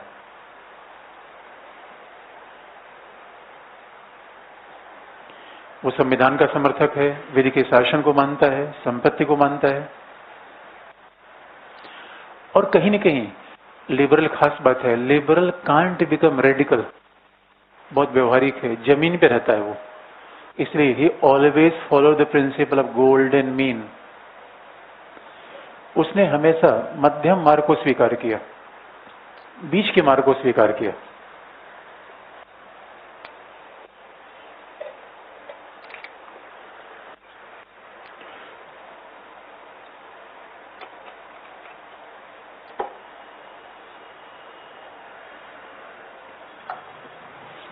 और आप याद लेते हैं, आज इन सब बातों को पूरी दुनिया मान रही है।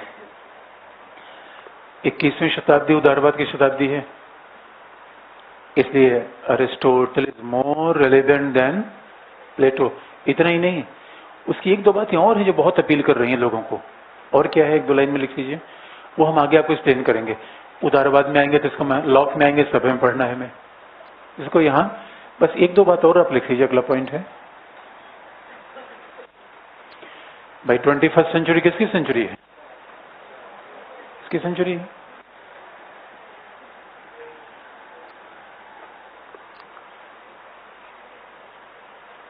वर्तमान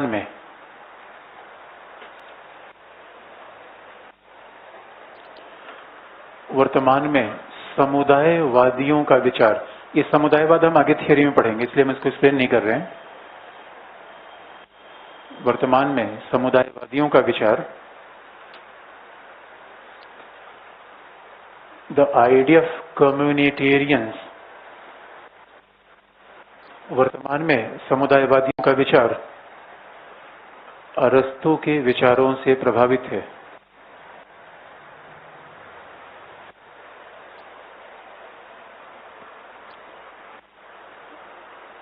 The communitarian theory is highly influenced by the thought of Aristotle. और एक बात बस, हम उदारवाद में विस्तार से पढ़ते हैं थियरी में, बस इतनी बात आपको याद दिला दे कि दोनों ने समुदाय को महत्व दिया है। ये बहुत बड़ी बात है। सामान्यतः उदारवादियों के साथ समस्या होती है कि वो समुदाय को पीछे करते हैं, अरस्तु ने माना है। तो now we are searching for a community, क्योंकि व्यक्ति की प्रधानता से दुनिया बिल्कुल आज ही जा गई है। ब्रिटेन में आप देखिए, कल मैं देख रहा ब्रिटेन का प्रधानमंत्री अपनी गर्ल फ्रेंड लेके हाउस में रह रहा है। भारत में दोस्तों ये कभी सुना है आपने? प्रधानमंत्री के पास पत्नी नहीं है। What a contrast between India and Britain. संसदीय शासन हमने वहीं से लिया। अब हमारे यहाँ कलाम, आपने कभी यूरोप में ऐसा व्यक्ति देखा है कि जिसने शादी न की हो, कलाम, और राष्ट्रपति बन गया? वहां फ्रांस का राष्ट्रपति गर्लफ्रेंड लेके विदेश यात्रा करता है। हमारे यहाँ राहुल भैया डर के हमारा शादी नहीं कर पा रहे। इसे याद रखिए। और आजकल यूरोप ने नया कॉन्सेप्ट सीखा, लिविंग रिलेशन। अगर मेरे पेरेंट्स भी ऐसे लिव इन में रहे होते तो हम न पैदा हुए होते। बात बहुत ध्यान देने की है। ये सोशल रिस्पॉन्सिबिलिटी, अरे परिवार है, लिविंग रिलेशन। अब उदारवादी सब ऐसे बात करते हैं दोस्तों, मैं ही नहीं करो, मेरा विचार है, डोंट टेक इट अदरवाइज। आप जो भी विचार रखना है रखिए, उससे मेरे विचारों से प्रभावित मत होइए। लेकिन मैं उदारवादियों की बात कर रहा हूँ। अरे आप यही कहोगे लिविंग रिलेशन, तो यूरोप इससे तंग आ गया है। इसलिए यूरोप का समुदाय खोजो यार, परिवार भी कर रहा है। परिवार, किसने परिवार को थाम कर रखा है? अरिस्टोटल। यूरोप में परिवार बिखर गया है। सब गर्लफ्रेंड लेकर घूमेंगे तो पत्नी कौन होगी, बच्चे कहां से, कौन किसको देखेगा? बताइए, अजीब सी बात करते हैं। पूरा समाज तहस-नहस हो जाएगा। और यूरोप में ऐसा है, नशाखोरी, पूरा समाज। केवल भौतिक संपत्ति चाहिए, समाज भी चाहिए।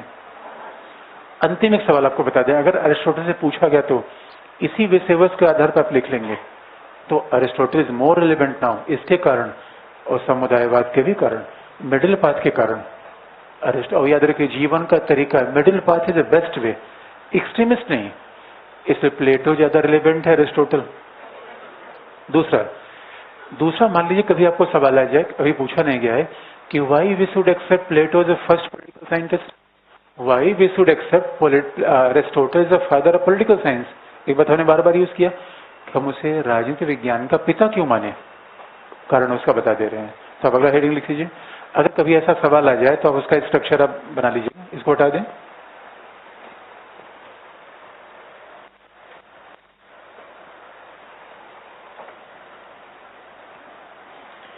हाँ, बस ये बात याद रखिएगा। हाँ, विचारकों के नाम भी, कंजर्वेटिव उसको कौन मानता है? कॉल पापर। और इसको उदारवादी कौन मानता है? बारकर। दोनों डिफरेंस किया है। वैसे एक नाम लिख लीजिएगा कि कंजर्वेटिव के नीचे कॉल पापर जैसे लोग उसे रूढ़िवादी ही मानेंगे।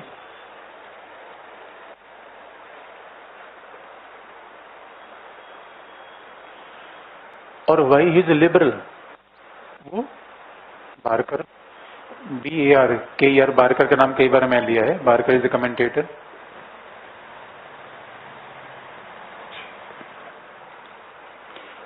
अच्छा, दूसरी बात, अगर ये हो जाए कि why Aristotle is the father of political science,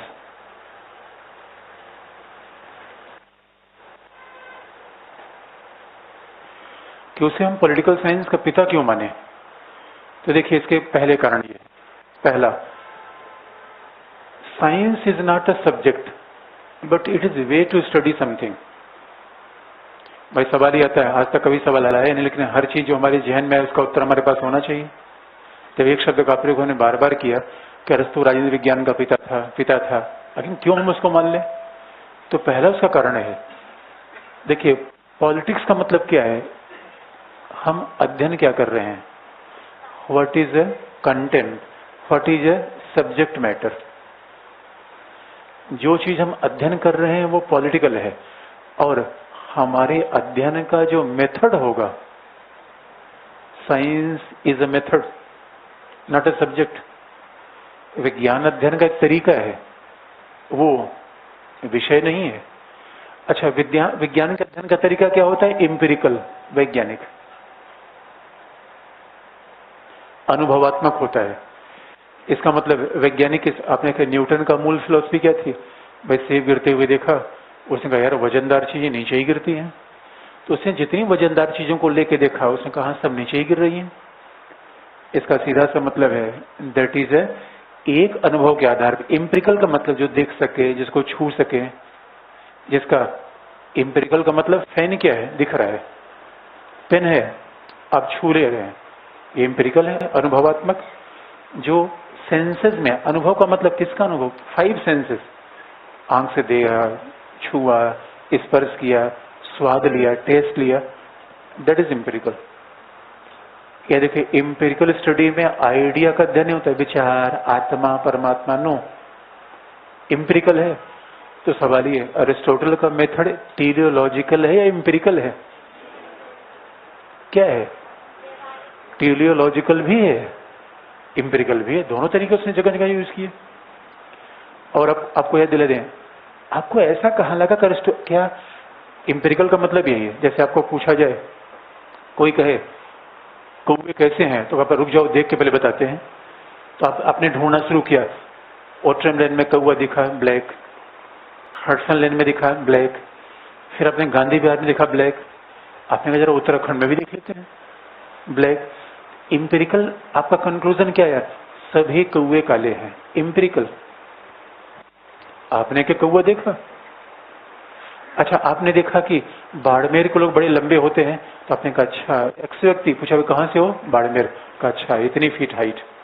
दूसरे गए, कहाँ से हो? का बाड़मेर, इतनी feet.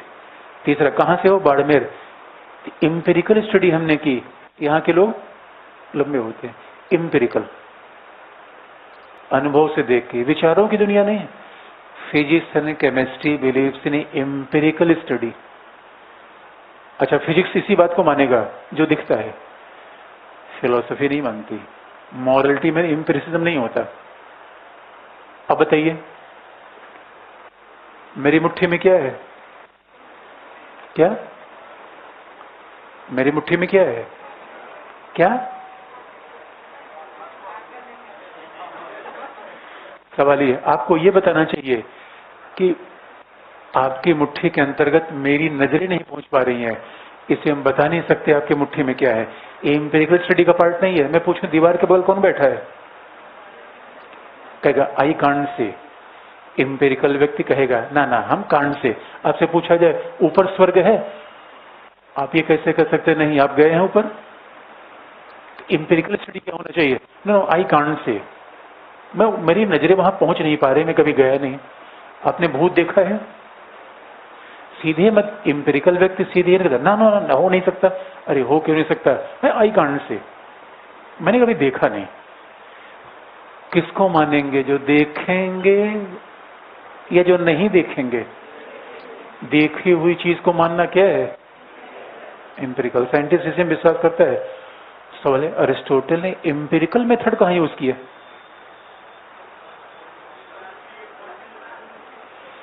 Where he utilized the empirical, कहां यूज किया? उसने कहा मैंने 158 संविधानों का अध्ययन किया, ये बात उसने कही। उसने ही दावा किया कि मैंने पहले 158 संविधान को देखा। अब उसने दावा किया तो हम मान ले रहे हैं दावा किया। अब हम कहेंगे ना ना, अब चूंकि हमारे जमाने में पैदा हुआ नहीं था, हमारा पड़ोसी था नहीं, मैं जाके देखूं। उसकी लाइब्रेरी में जाकर देखो कि 158 संविधान कहाँ के थे। इसलिए ये एम्पिरिकल मेथड है। पहली बार उसने एम्पिरिकल मेथड का प्रयोग किया पहला, और दूसरा उसने पॉलिटिक्स को इथिक्स का पार्ट नहीं माना जैसा कि प्लेटो ने माना था। He said that politics is an autonomous. It is not the part of ethics. Ethics का पार्ट नहीं है।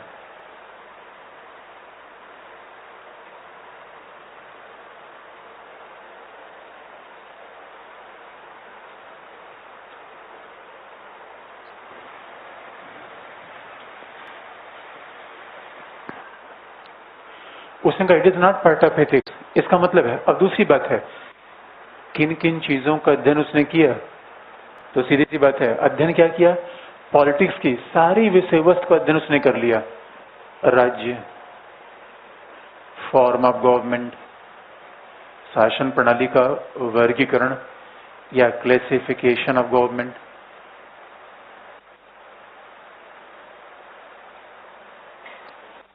Justice, equality, revolution, citizenship. उसने जितने भी आधुनिक राजनीतिक विज्ञान की विषय वस्तु है सबकी खोज की। और तरीका क्या था? वैज्ञानिक। और उसने कहा कि political science is not part of ethics. इसी के लिए उसे राजनीतिक विज्ञान का पिता कहा गया। यानी जो बातें अभी ने पढ़ी वही मैं लिख दिया। राज्य, नागरिकता, क्रांति, शासन के प्रकार, न्याय, समानता। यानी अगर उसे पूछा जाए कि वो राजनीतिक विज्ञान का पिता क्यों है, यही सारी बातें आप लिख देंगे, राजनीतिक विज्ञान का पिता है।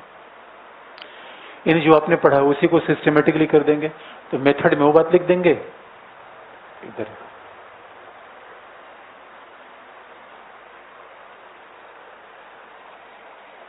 अब मैं आपके सवाल पे आ रहा हूं जो आपने पूछा है। ये तो जो मुझे बताना था मैं बता दिया। अब आपके पास कोई सवाल हो तो आप बताइए। प्लेटो से अरिस्टोटल से, अब अगर हमने ये हो गया है, राज्य है, क्रांति है और नागरिकता, और ये भी याद दिला दें अरस्तु ने हमेशा बीच का रास्ता अपनाया। प्लेटो ने कहा था कि राज्य की जनसंख्या 5040 होनी चाहिए। अरिस्टोटल का नहीं, न ज्यादा न कम, न ज्यादा न कम। ज्योग्राफी कैसी? न ज्यादा न कम। नागरिक कैसे? बीच के। तो हर चीज को मिडिल पाथ में मानता है। अब जो आपने प्रश्न पूछे हैं वो बता दें आपको।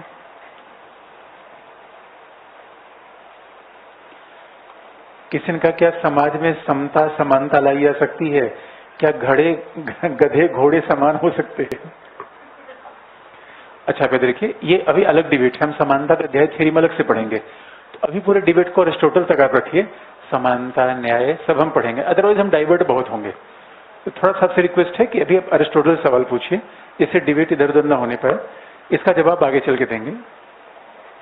लेकिन किसी ने कहा साम्यवाद को परिभाषित करिए। मार्क्स मैंने परिभाषित नहीं करेंगे, उसकी एकदम से जड़ें उखाड़ के रख देंगे। मार्क्स में तो नहीं दीजिए। अब हर चीज का उत्तर एक ही जगह नहीं मिलेगा, बस थोड़ा हैव ए पेशेंस। हर चीज का उत्तर एक जगह देंगे तो आप खुद कंफ्यूजन पैदा होगा। राज्य आत्मनिर्भर संस्था कैसी है, कैसे है? ये क्या भौतिकवादी वस्तु के लिए प्रकृति या एनिमल पर निर्भर है?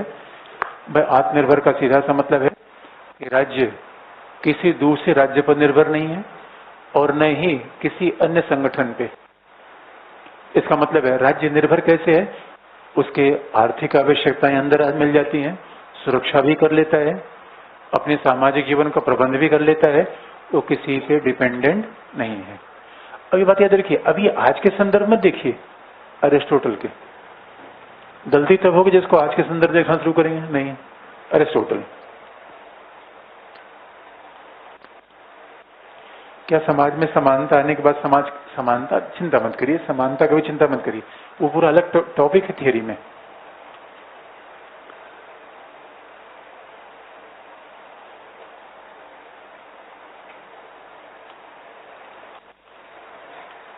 अब किसी ने अच्छा प्लेटो से पूछा है, किसी ने क्रांति का मूल कारण विषमता है। समानता की आकांक्षा या विषमता, ये तो स्पष्ट हो गया या फिर पूछना है? अभी किसी ने पूछा क्रांति का मूल कारण विषमता है, विषमता कही है, समानता की आकांक्षा, ये तो स्पष्ट हो गया। ये जिसने पूछा है फिर पूछना है। एक सवाल किसी ने फिर पूछा है कि इसको हम बता, प्लेटो का सवाल है ये, इसको हटा दें, हटा दें। तो प्लेटो का एक सवाल आप लिखिए, लिखना चाहेंगे ऐसे बता दें केवल आपको? लिख लीजिएगा लिखना है तो, क्योंकि हमने कहा अगर एक टॉपिक हमने पढ़ा दिया तो पिछले वे सवाल भी आप पूछ सकते हैं। तो ऐसा नहीं है कि जो हमने बता दिया उससे आप नहीं पूछ सकते, बस आपको अगर कहीं प्रॉब्लम हो तो पूछिए। और दूसरी बात, हमेशा आपसे रिक्वेस्ट करेंगे कि हाईली प्रोफेशनल अप्रोच अपनाइए। बाकी आप जानते हैं विचारकों में डिबेट तो बहुत हो सकता है जो एग्जाम में काम आ सकता है, एग्जाम का अप्रोच, हमारे पास समय कम होता है। हमेशा जीएस में भी अन्यथा न दिमाग ही मत लगाइए बहुत ज्यादा चीजों में, बस आपको ये हो कि हमें क्वेश्चन सॉल्व हो जाए, हमें बात समझ में आ जाए, बाकी हमें बाकी चीजों से मतलब नहीं। और हाईली प्रोफेशनल कब होंगे? Syllabus question paper. उसके अलावा ऐसी डिबेट में नहीं फंसना है कि ऐसा नहीं होता तो ऐसा कैसे होता है। अरे दुनिया में डिबेट चलती रहेगी और आपको दिला दे ये मैं क्यों? यही प्रोफेशनल अप्रोच आपको सफलता दिलाएगी, अनावश्यक पढ़ने से रोकेगी। ह्यूमैनिटीज में सबसे बड़ी प्रॉब्लम यहीं पे आती है कि हम समानता पढ़ के समाज में समानता लाने लग जाते हैं। यार ऐसा कैसे हो रहा है? अरे आपके आने से आ जाएगी, आप पहले अपनी स्थिति ठीक करो।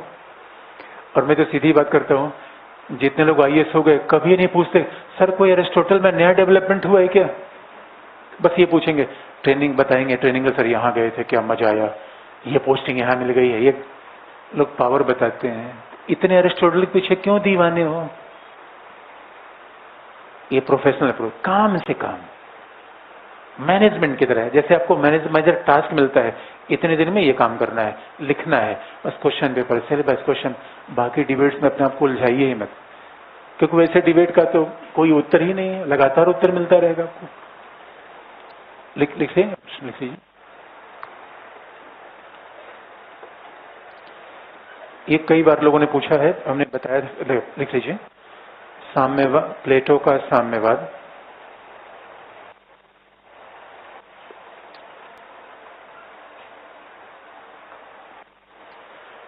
प्लेटो का साम्यवाद उस मनोवृत्ति को अमल में लाने,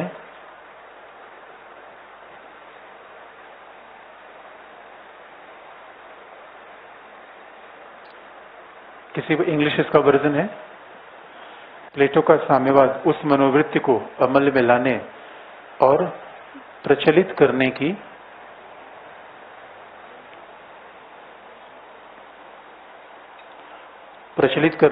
एक अनुपूरक यंत्रावली है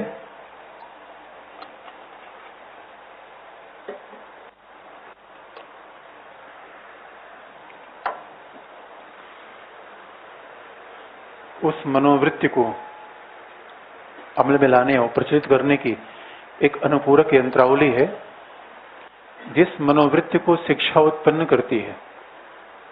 किसी के पास है क्वेश्चन? इंग्लिश वर्जन है किसी के पास? तो यानी ये 2007 का क्वेश्चन है कि plateaus communism is a supplementary machinery to give effect to and reinforce that spirit which education is to create। अब देखिए प्रश्न कैसे लिखेंगे, बड़ा सिंपल सा है। अब किसी प्रश्न का पहले हमेशा देखिए, पहले तो स्ट्रक्चर को ध्यान में रखेंगे। स्ट्रक्चर में पहला क्या होगा? इंट्रोडक्शन।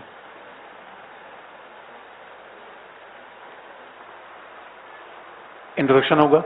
अब मान लीजिए हम प्लेटो को इंट्रोड्यूस करना चाहते हैं, तो प्लेटो में जो कीवर्ड हमने पढ़ लिए, आदर्श राज्य, नैतिक विचारक, यानी पहले प्लेटो किसी इंट्रोडक्शन को लिखते हैं, कुछ कीवर्ड्स हमेशा तलाश करिए।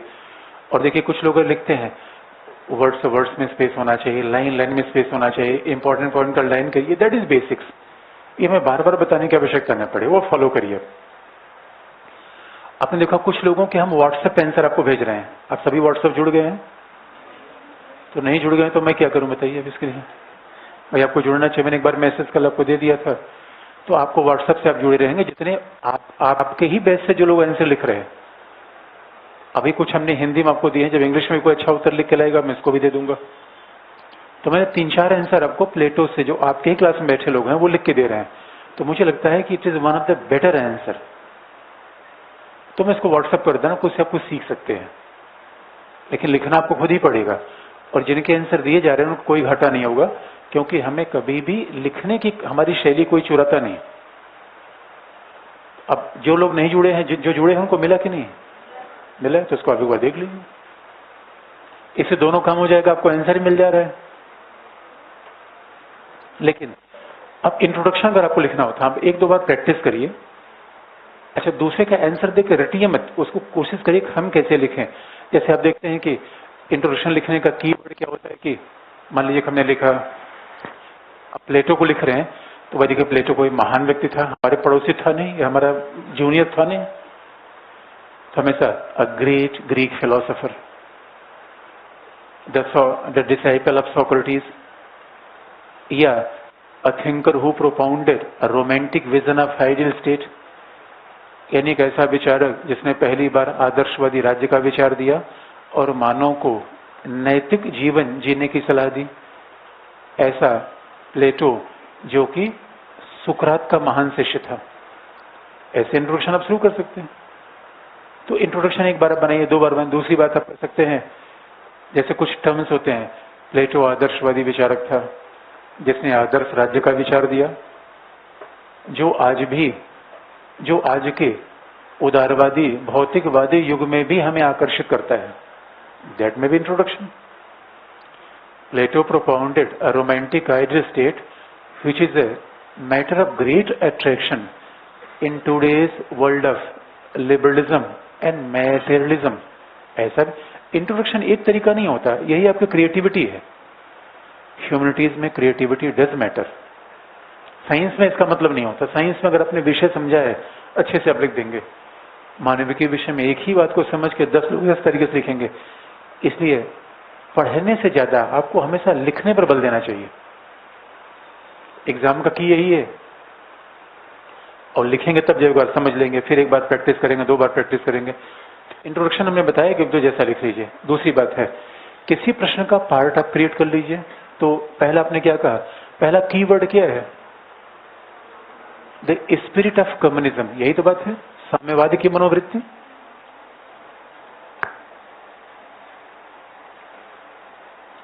स्पिरिट है, the Plato's communism is supplementary to give reinforce spirit which education is to create. तो स्पिरिट ऑफ एजुकेशन और साम्यवाद की मनोवृत्ति, ये 2 की टर्म है। पहला है शिक्षा क्या पैदा करती है,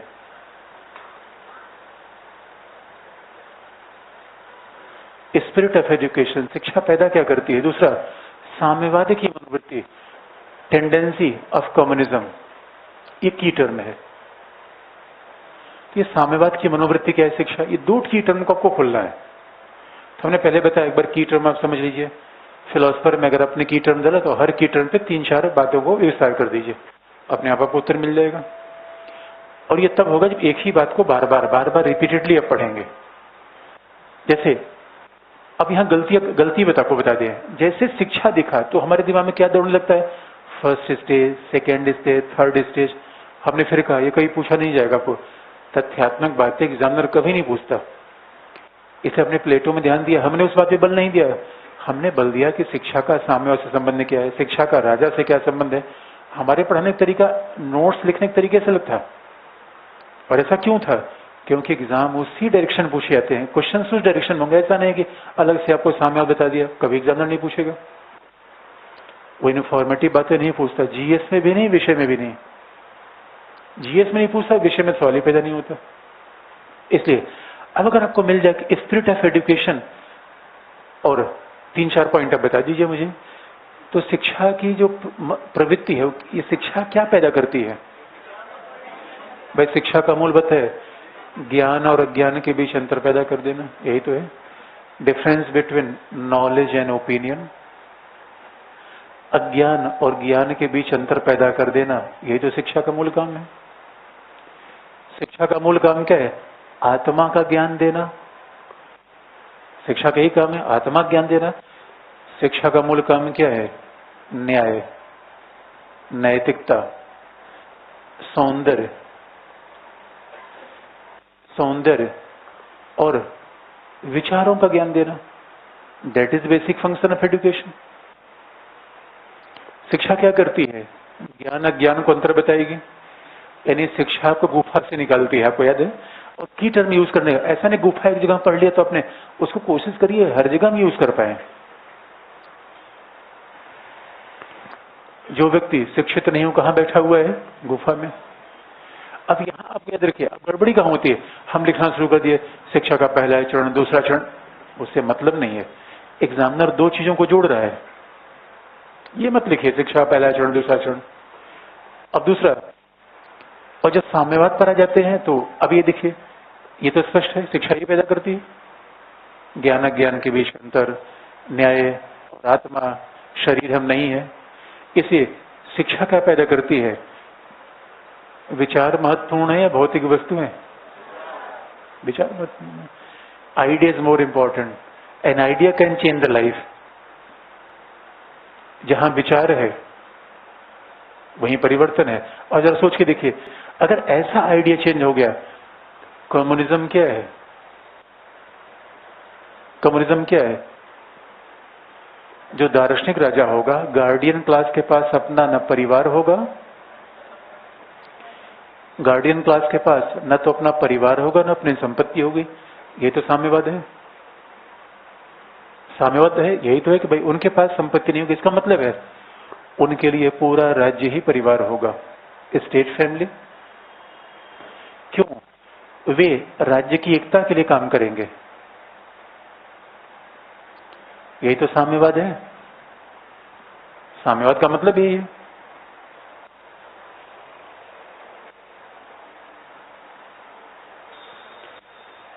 साम्यवाद का बेसिक मतलब तो यही हो गया। अब बताइए, अब सवाल है कि गार्डियन क्लास अपना परिवार नहीं लेगा तो उसे परिवार न लेने से वंचित किया गया या शिक्षा कारण ऐसा हो रहा है? शिक्षा कारणों से समझ लिया ये भौतिक दुनिया है, न कोई साया था न कोई साथ, तो बिला वजह फिर परिवार रखने का मतलब है पूरे समाज की भलाई करो, समाज का कल्याण करो और अपनी भलाई के बजाय नैतिक सद्गुणी जीवन जीजिए। तो दोनों का रिलेशन बना या नहीं बना? भाई साम्यवाद आखिर में इसको क्यों लगा कि राज्य परिवार है? क्योंकि शिक्षित है। अज्ञानी व्यक्ति कौन है? जो केवल अपने अपना हमारा ही परिवार, हमारा ही बच्चा। अज्ञानी है, गुफा में बैठा हुआ है, चूहा है, एनिमल है। हो गया कि नहीं उत्तर? ये नहीं। साम्यवाद की प्रवृत्ति कौन पैदा करता है? राज्य पैदा करता है, शिक्षा? शिक्षा या बल? शिक्षा। दंड या शिक्षा? याद रखिए, हम आगे मार्क्स बताएंगे। मार्क्स ने कहा था संपत्तियां छीन लो। प्लेटो ने कहा था ना, ऐसी प्रवृत्ति पैदा को वैराग्य पैदा हो जाए।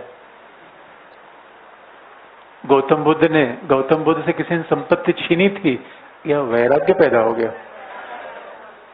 वैराग्य पैदा हो गया किससे? भौतिक दुनिया से। तो जो भौतिक दुनिया से वैराग्य पैदा हो गया, सोना चांदी चाहिए या आत्मा का ज्ञान चाहिए?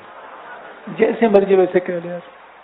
यही है निष्कर्ष। आप लिख दो, और निष्कर्ष आप थोड़े वर्तमान समय लिख देंगे कि साम्यवाद का विचार तो बड़ा आदर्शवादी है, फिर भी शिक्षा का विचार, प्लेटो की शिक्षा की प्रवृत्ति आज भी समाज में भ्रष्टाचार को दूर करने के लिए कारगर है। क्योंकि शिक्षा और शिक्षा नैतिक जीवन समाज अच्छा होगा केवल लोकपाल और राइट टू इन्फॉर्मेशन एक्ट बना देने से नहीं। एक निष्कर्ष हमेशा वर्तमान को देखते हुए एक लाइन केवल, उससे ज्यादा वर्तमान नहीं, एक लाइन केवल निष्कर्ष में। प्लेटो की प्रासंगिकता है कि नहीं है? इससे में क्या सुधारना चाहिए? हम पुलिस में रिफॉर्म करते हैं, हम आरटीआई में रिफॉर्म करते हैं, हम गवर्नेंस में रिफॉर्म करते हैं, कहां रिफॉर्म नहीं करते? कंक्लूजन आप लिख दीजिए। जो पैराग्राफ वाइज लिखे वो क्लियर कट डिफरेंस होगा। अब तो ये आपकी सब्जी बन गई, मसाला कैसे डालेंगे? अब इसमें नाम है रिपब्लिक का, कहीं नाम है सेबाइन का, कहीं बारकर कोट कर दिया, रेफरेंस एक दो दे दीजिए, मसाला भी बन गया। हटा दे इसको। लेकिन इसे घबराने की आवश्यकता नहीं है। कुछ लोग कहेंगे यार हमसे तो बन ही नहीं पा रहा है, तो थोड़ा पढ़ेंगे इतना। अब ऐसा थोड़ा सा पढ़िए, हो जाएगा। और कुछ लोग तो हमने फिर, कई लोग तो हो सकता है पहले से पढ़े हों, जो अब इसे जब मान लीजिए जो अच्छा उत्तर लिख रहा है व्हाट्सएप पे, जो उत्तर आपको मिल रहे हैं, इसे ये मत सोचिए यार वो तो इतना अच्छा लिख रहा है, अरे हो सकता है पहले से पढ़ के आए हो, आप इन्हें पढ़ाओ। तो don't compare yourself with anyone. हाँ पढ़िए, जीवन में शॉर्टकट कोई फार्मूला नहीं होता, hard work is the only option, और patience and positive optimistic approach. तो हमेशा अगर नहीं बन रहा है तो ये होना, बना लेंगे। ये नहीं, ऐसे नहीं सर लिख ही नहीं पा रहे हैं, ऐसे नहीं, लिख के रहेंगे। दोनों नजरिए में फर्क होता है। लिख नहीं पा रहे हैं, लिख के रहेंगे।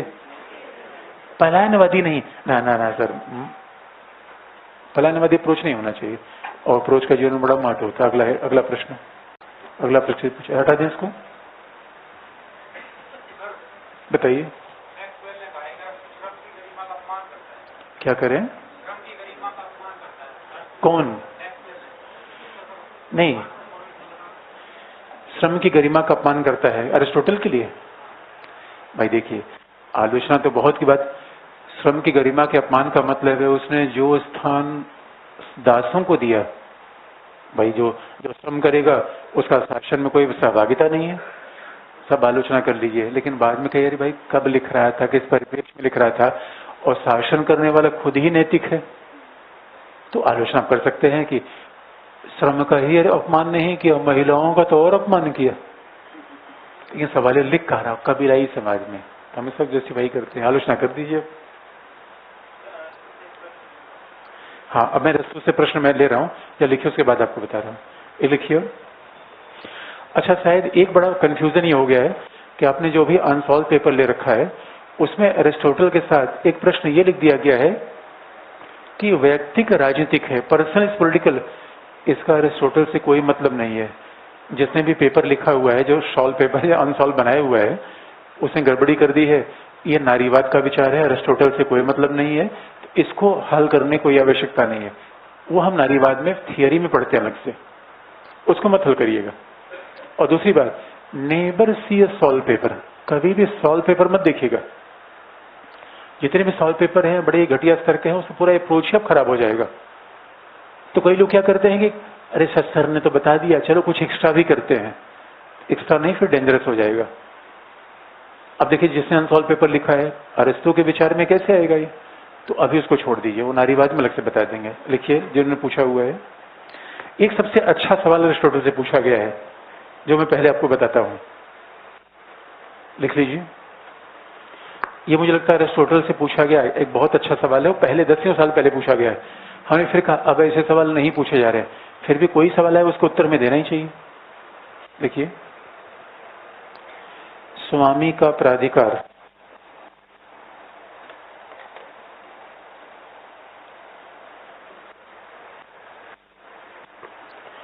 स्वामी का प्राधिकार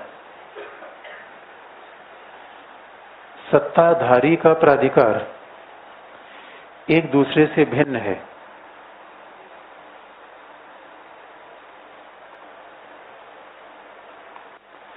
स्वामी का प्राधिकार और सत्ताधारी का प्राधिकार एक दूसरे से भिन्न है। ये 1994 का सवाल है, तो समझ सकते हैं कितना पुराना हो गया। सिलेबस उस समय कुछ और था।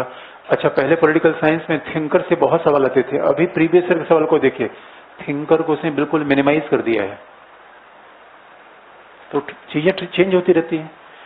अब इसका इंग्लिश में है authority of the master and that of statesman are different from each other. Authority of master and that of statesman are different from each other. अब देखिए इसमें क्या की टर्म है, ये तो प्रश्न दिखने में। अब देखिए फिर वही तरीका अपनाएंगे, इंट्रोडक्शन।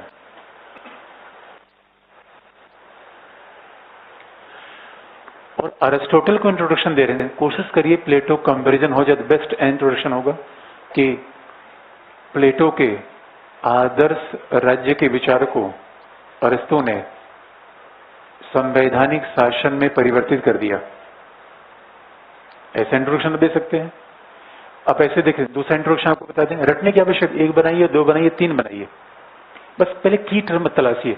कल मुझसे कोई शाम को मिला भी, उसने कहा सर मैंने अच्छे से बैठ के अरे 2 घंटे इस पे काम किया, की टर्म क्या है, उसके बाद 10-10, 15-15 इंट्रोडक्शन लिखे, अपने आप ठीक हो गया। तो थोड़ा सा काम करने पे मामला बन जाएगा। जैसे दूसरा भी लिख सकते हैं कि प्लेटो के परिवार और पत्नियों के साम्यवाद के विचारों को अरस्तु ने मध्यम मार्ग के विचार में परिवर्तित कर दिया, इसलिए उसका व्यवहारिक महत्व ज्यादा है। प्लेटो और अरिस्टोटल दोनों कंपेयर कर लीजिए कि how Plato change, how Aristotle change the radical ideas of Plato of wife and communism of wife and property into a principle of golden mean. ऐसे चेंज कर दीजिए, सीधे नहीं कि जैसे अपने से अरिस्टोटल ने पॉलिटिक्स में लिखते हुए कहा है, बड़ा भाई गलत नहीं है, लेकिन कॉम्पिटेटिव एग्जाम में सवाल है, कोई गलत थोड़ी लिख रहा है। जब 4 लोग सही लिख रहे हैं, कौन ज्यादा इंप्रेसिव लिखेगा उससे ज्यादा मार्क्स आपको मिलेगा। यही तो मार्क्स लेने के तरीके हैं, जहां दूसरे से एडवांटेज ले सकते हैं। भाई गाइडेंस लेना न लेना यही बात में फर्क पड़ता है। बहुत सारे लोग तो अपने से ही प्रिपरेशन करते हैं, ये चीजों कहां सीख पाएंगे। ये हर चीज सीखने में समय लगता है। कई बार आप मन में सोचते भी होंगे यार अपने से ही प्रिपरेशन कर लें, सच में ही कर सकते हैं। It's very time taking. तो अपने से आप गलती करेंगे, सही करेंगे, हर चीज अपने सीखना पड़ेगा, तो 4-5 साल का प्रोसेस लगेगा। और टीचर के साथ रहने पर ये हमारी एरर, हम बता दें कहाँ कहाँ गलतियां आप करेंगे, हमें बताए कहाँ कहाँ गलतियां आप कर सकते हैं, कहाँ कहाँ ठीक करिए। अब मान लीजिए इंट्रोडक्शन एक लिख लिया, 2-3 जैसे भी आप कर लेंगे, जैसे कि और भी इंट्रोडक्शन लिख सकते हैं कि प्लेटो का साम्यवादी विचार गांधीवादी आदर्शवाद जैसा प्रतीत होता है, इसलिए प्लेटो का सेकंड बेस्ट स्टेट एरिस्टोटल का बेस्ट स्टेट है। एग्जामिनर को सांस मत लेने दीजिए, ऐसा कॉम्पैक्ट आंसर होना चाहिए। एग्जामिनर मार्क्स देके नहीं जाएगा, ऐसा हो नहीं सकता। और मैं बार बार कहता हूं, अगर आपने दिखाया, मैंने बोल दिया कि आपको मार्क्स मिलेगा, नहीं मिलेगा तो एक बार मुझसे जरूर आप बताइएगा कि आपने कहा था, ऐसा हुआ नहीं।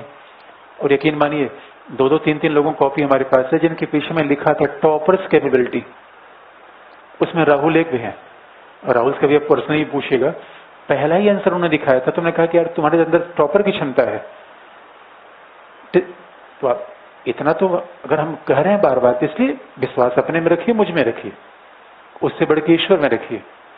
ईश्वर मैंने विश्वास हो, जिसमें आपको विश्वास हो उसी में रखिए, वो मैटर नहीं है। मैं और ऐसा अगर मैंने फिर कहा अच्छा आपने लिखा, मैंने कहा अच्छा नंबर मिलेगा और आपको अच्छा नंबर न मिला, तो आप मुझसे जरूर आप कहीं सर आपने कहा था, नहीं ना ऐसा हुआ।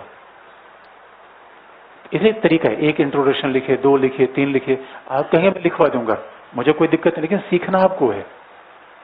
तो मैं तरीका बता रहा हूँ कैसे कैसे चेंज करके लिखेंगे। कीवर्ड्स तलाशिए, फिर उसको यूज करिए, लेटर से कंपेयर करिए, 1 नहीं 2 नहीं, तीसरा बनेगा।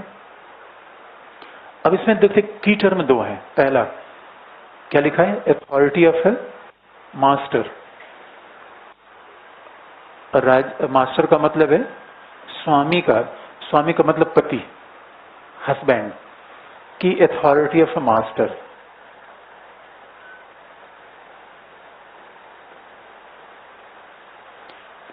दो ही की टर्म है।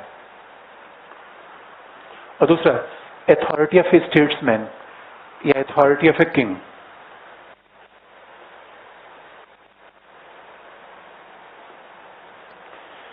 अथॉरिटी ऑफ ए स्टेट्समैन या अथॉरिटी ऑफ ए किंग, दोनों एक दूसरे से अलग हैं।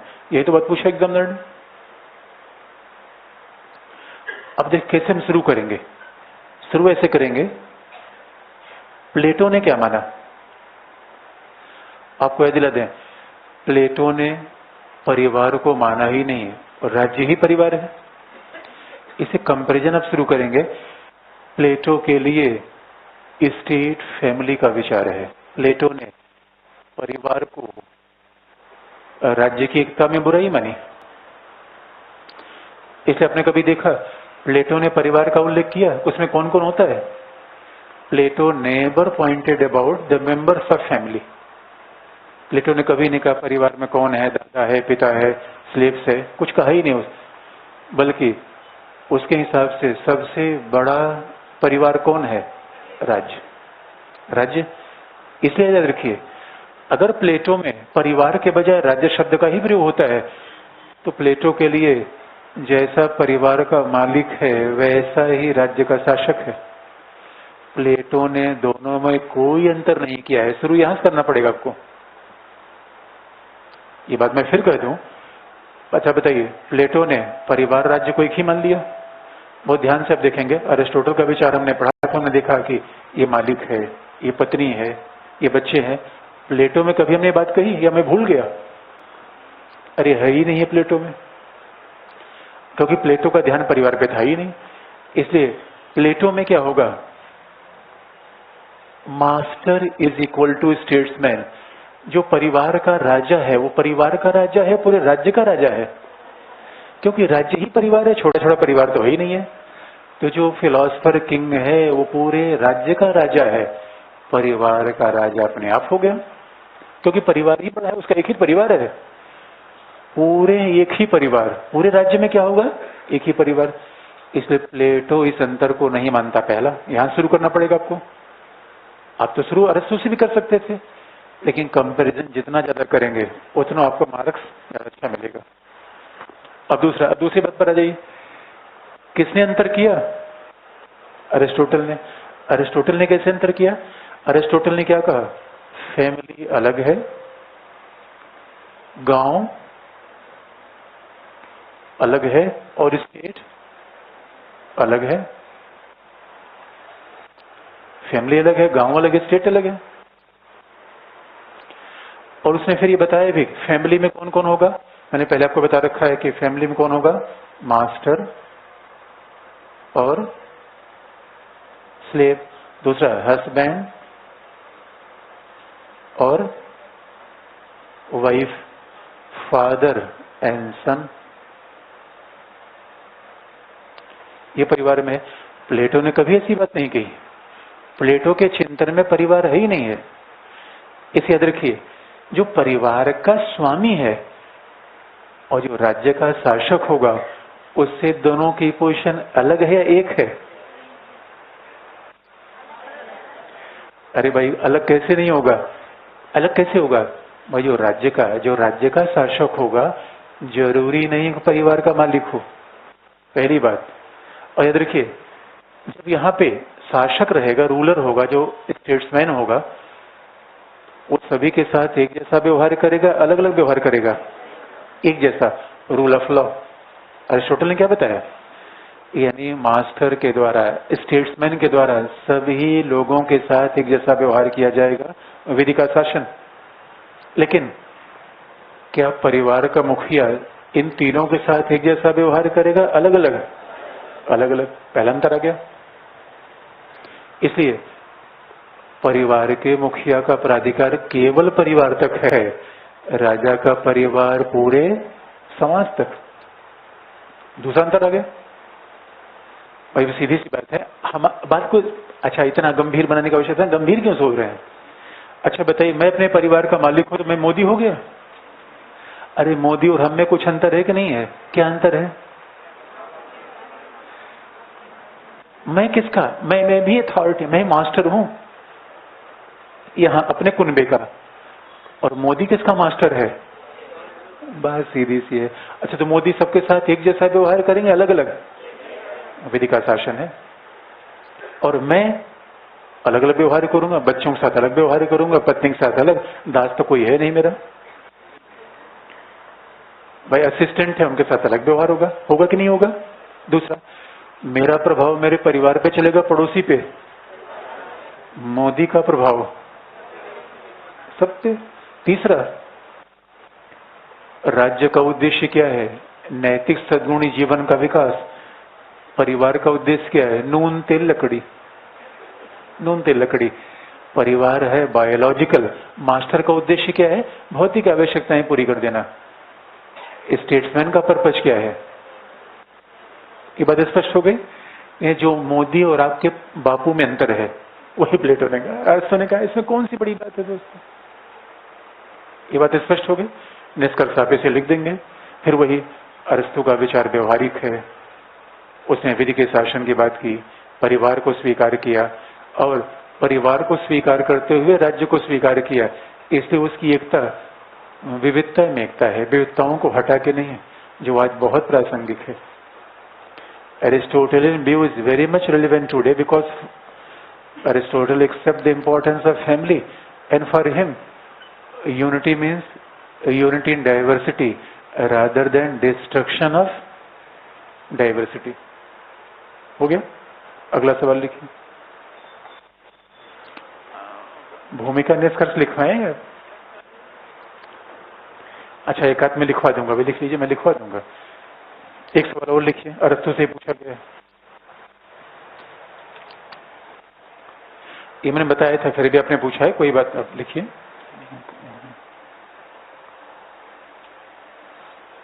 हाँ, राज्य का अस्तित्व प्राकृतिक है?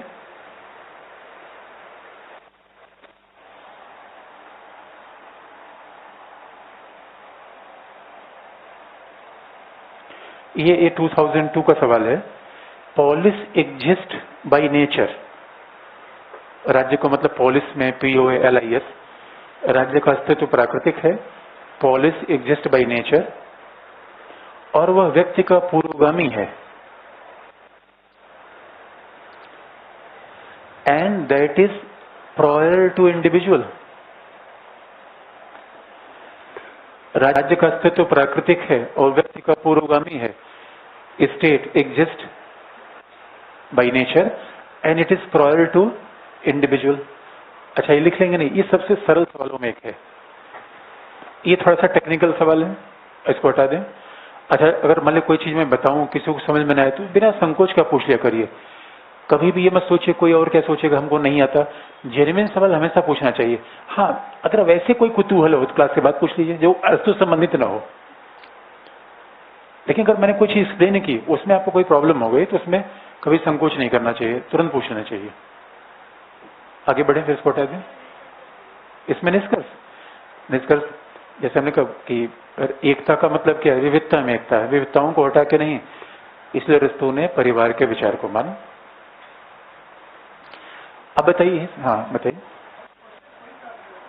हाँ, अरे भाई, प्लेटो अरस्तु का सवाल है, क्वेश्चन कोई सा भी नहीं। हाँ, नहीं, हमेशा थिंकर में हमेशा पूछला रहेगा, एरिस्टोटल, प्लेटो हमेशा लगा रहता है। हो सकता है कि आपने जहां से क्वेश्चन लिखा हो उसमें न लिखा हो, क्वेश्चन में हमेशा लिखा रहेगा, ये हमें चिंता करने की आवश्यकता नहीं है। तो हमारे लिटरेचर में ऐसा नहीं होता है, लिटरेचर में स्टेटमेंट होगा, बताए किसकी व्याख्या है, बताओ, आप सर्च करो। हमारे थिंकर में सारे प्रीवियस ईयर सवाल देख लीजिए, लिखा ही रहेगा, इसी का विचार है, अब लिखो। अब बताओ, तो इसलिए ये समस्या नहीं है हमारे यहाँ।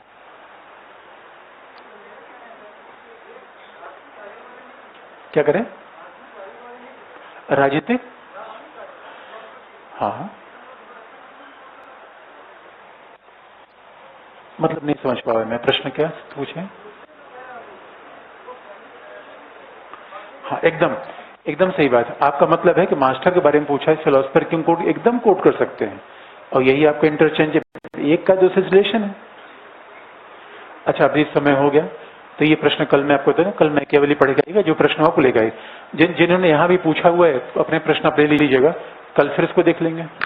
अभी सारे प्रश्न आपके हैं, कल क्लास रहेगी आपकी।